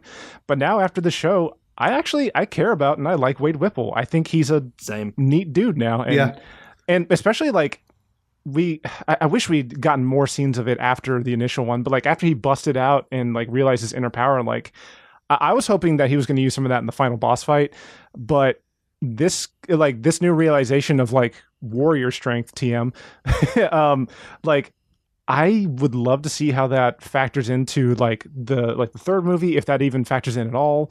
I don't think there's going to be anything from the show that factors into the third movie. Yeah, probably. Yeah. But maybe at one point Knuckles will have flames on his fists. Yeah. It might have the hat. So please have the hat. That's that. Yeah, but like I feel like that's like for longtime Sonic fans like us, I feel like I'm really not trying to push my views on anything, but I feel like that's like that is the level-headed mindset to have after watching the show. Like, yeah, it's okay to be disappointed that we didn't get much Knuckles and Sonic stuff like throughout the show that's named after Knuckles. That's fair, but it's also okay to be happy with the fact that, like, hey, this dude who we all thought was just a big dummy has actually like a really big heart, and he has a lot of potential for growth, and we get to see it. I think it is partly like we just had the Mario film come out, and like, our opinions aside, my opinions in particular, my very angry opinions about that movie aside, that was me too, sir. Yeah, true. Supports you. But that was filled to the brim with Mario stuff, like basically jangling the keys in front of you, saying, "Remember this, remember this, remember this story." No, we don't need that. Remember this thing, remember this thing, and this goes in the opposite direction of being like, okay, we're going to have a few Sonic things here and there, but we've got a story to tell, and we don't care if you're interested, Sonic fans. Sorry. No, okay, they don't actually do that. Yeah, because I mean, we got episode 4. Feel like, yeah, because like so much of it is like, this is what we want to tell. This is the story that has Sonic in it, and it's the story that we want to tell, we can tell, and is like financially feasible for us to tell in a live action film. And like, there's a whole conversation as to whether Sonic should be in live action to begin with. And I'm sure we've had it already in the previous episode. But I don't know, man. I just feel like they're committing to the bit in a way, and in a way that Sonic Prime did not. And Sonic Prime was filled with Sonic characters. Barely a Sonic story, but it was still filled with Sonic characters. But it never felt like it fully committed to the bit. I'm going to be real. I think I would rather rewatch this show than watch Sonic Prime again. Oh, in a heartbeat, honestly. Granted, it's shorter, considerably. That helps. That helps. But it's more fun. It really is, especially. And granted, both of those I watched with Jackie, and whenever I'm watching with something with Jackie, I'm going to engage with it more and enjoy it more. And we both had a great time with this show. I was near the end starting to get the fireworks factory feeling a little bit, but I still thought it's like, yeah, it's good. It's a good little funny show. If you go in expecting a good little funny comedy, because it is a comedy first and foremost, I'm sorry if that bothers you, but that's what this is, you'll be all right. But if you've already decided that you don't like the live-action Sonic, you're not going to like this. Either way, whether you liked it or not, like, it was successful enough that I would be very surprised if we did not see more mini-series in this vein. So look forward to other characters getting their own spotlight shows, like Shadow teaming up with Maria's childhood friend Crazy Carl to reach Florida so that he can go to Florida and realize Maria's last wish of getting to see Jimmy Buffett in concert, only to discover he's already too late. So there's a very sad scene of them wasting away again in a Margaritaville hotel. What in the world? So you had all that written out before we started, didn't you? Possibly. You know that they would do something like that. No, you're absolutely on the money. Sponsorships and all. Jeremy, you got any final thoughts about the Knuckles show? What a strange but ultimately pretty delightful experience. Yeah. Like, I don't think I wasted my time on this, even though, like I said, that there's a pretty even split hit rate between jokes. There were some that really made me chuckle. There were a lot that I just let go by because I'm like, well, you kind of ran that one into the ground, or you should have stopped there. You didn't need a comment on the joke, but I thought it was just fine. Like I said, I went into it with the same expectations I did for the first Sonic movie, which were 0 to none. And I ended up really liking the parts that I really liked. And everything else was just kind of gravy because I wasn't expecting this to be like a super, game focused anything. And I think it's fine. I think if you're curious, watch it. Like I said, your parents will probably like it too. So put it on for them. My wife, who tolerates my Sonic obsession, likes the Knuckles show and the Sonic movies. So yeah. And like to put a bow on what we've been saying the whole time, I think that one of the biggest reasons this show worked is because everybody on the cast is just giving it their all, with this completely ridiculous material. And I think that does help elevate it in a lot of way. Like, you do not get this face out of Rory McCann if he is not putting his whole ass into it. Yes, absolute. Yes, power up scream. Love his look, man. That's going to be me in 30 years. Hopefully it was still a mohawk. I will say, at the end of this, it did temper my expectations significantly for Sonic 3. And I know that's going to be where all the fun stuff is because it's the big, expensive movie. And they obviously, from what we've heard, they really care about telling a good story about Shadow. So I'm curious how it goes. But it has made me aware that any time you're thinking, oh, I can't wait till blank character from the Sonic franchise shows up in this, don't. Just get ready. Just don't expect anything. Just be pleasantly surprised by anything that's from Sonic showing up in this, because they are laser focused on doing what they can do and will do. When they make cast announcements of actors, don't expect them to be playing a certain Sonic character. Expect them to be human character X or whatever, because that's... I will be genuinely shocked at this point if Amy is in movie 3. I don't think it's as certain as we thought anymore. No, and Amy or Rouge probably not gonna be in this. If they are, hooray! But most likely not. They want to tell the story in the most affordable manner that they can.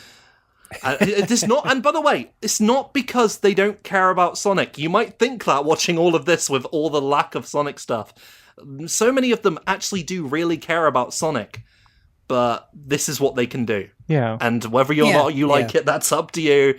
I enjoy it, even if at the same time I'm like, oh, but I would have liked more Sonic in my Sonic thing, and that's fair. I think that's fair. Me personally, doing the Who is Sonic episode, And like, you know, I won't say this is part of our job. This is part of the fun podcast we do. Yes. It's like, yeah, we are going to experience everything new Sonic. Like, we kind of have to. We get to. For this show, and, you know, because that's just part of our lives now. But it is totally okay, man, to like not, you do not have to experience everything Sonic, like whether it's a mobile game or a TV show, like stick with the Sonic you like and don't spend hours of your life on the internet complaining about the stuff that you don't like, because it's gonna rot your soul from the inside out, man. Don't do that. We have to watch everything because we need topics for episodes and need to farm engagement. Don't be like us. Nothing better to do. We need to do more fanfic episodes. That saves us having to do stuff. Nah, to be fair, I enjoyed this. Sonic Prime Part 3, fun episode that we had, was kind of out of obligation, and at the end we were like, I'm kind of glad it's over. Yeah. This one, even though we had to do it, I was like, but you know what? It's a Knuckles show. I'm not going to not watch it. Regardless. Like, if it's any indication, I'm looking forward to the next spin-off show, whatever form that may take. Me too. We just know now what to expect. Yes. Exactly. This is the level you're going to get going forward, whether you like it or not. If you're okay with this, then stay on board. If you're not, just don't put yourself through it. Yeah. And if it means that, you know, we develop more of an attachment to the supporting human cast instead of just the Sonic characters, then yeah, that's a benefit too, because it means that we like everybody and not just, you know, the Sonic characters. Except for Commander Walters. Don't give him a show. He doesn't deserve it. Probably shot a child. Maria. Olive Garden. Yeah, like, that's it. When it comes down to it, it's all right. Yeah. Yeah. It's totally all right. And we are totally all right as we come into the ending of this episode. You can find me on the various socials at CyberLink420. You can find me around the internet as GameBuddy, sometimes with a 1, 2, 3 at the end. You can find me all across the internet complaining about other people complaining about things at Faulerro. That's Faulerro. Love that jingle. And you can find me on the socials at RockTheJake and on Twitch as Mr. RockTheJake. Special thanks, as always, go out to Amy Waters for the use of our theme song from the album Gotta Go Slow. You can check out more of her work on YouTube and Bandcamp. And, you know, if it's a Bandcamp Friday, then, you know, go show Amy some love. Pick up a couple songs. Like, you know, we love supporting artists here. You're guaranteed to hear lots of Sonic music on her channel, more so than you would hear in the Knuckles show. Oh, I went into the show knowing we weren't going to hear a single track. Like, that's fine. And of course, remember, as always, to subscribe, review, share, help us get the word out about the show, because we like doing it and we want to keep doing it. But for our next episode, I don't know about you guys, but it has been getting very, very hot out. It's, you know, I'm having to wear short sleeves around the house and everything, really hoping that the air conditioning holds up. But I'm looking for a way to beat the heat. So I'm thinking that maybe next time we take a bunch of, you know, more summary stages from the history of the Sonic series, and let's try stack ranking them like we did for the winter zones. Figure out which of these we would most like to visit during summer, try to beat the heat, and really have a good time. Oh man, I have legit, as the pro wrestling fan in me would say, been putting my fan on lately, much to my disturbance. So yeah, I'm more than happy to imagine going on a lovely trip somewhere that is a bit more ventilated, and I'm sure it's like that in the heady world of Sonic the Hedgehog. So yeah, let's go on. It's all going on a summer holiday to Sonic's Land. Da, da, da, da, da. Ha-cha-cha. But until then, I'm CyberLink. I'm GameBuddy. I'm Faulerro. I'm RockTheJake, and I'm 1,000,000% muscle. You sure are. This has been The Hill is Always Greener, and we will see you on the other side.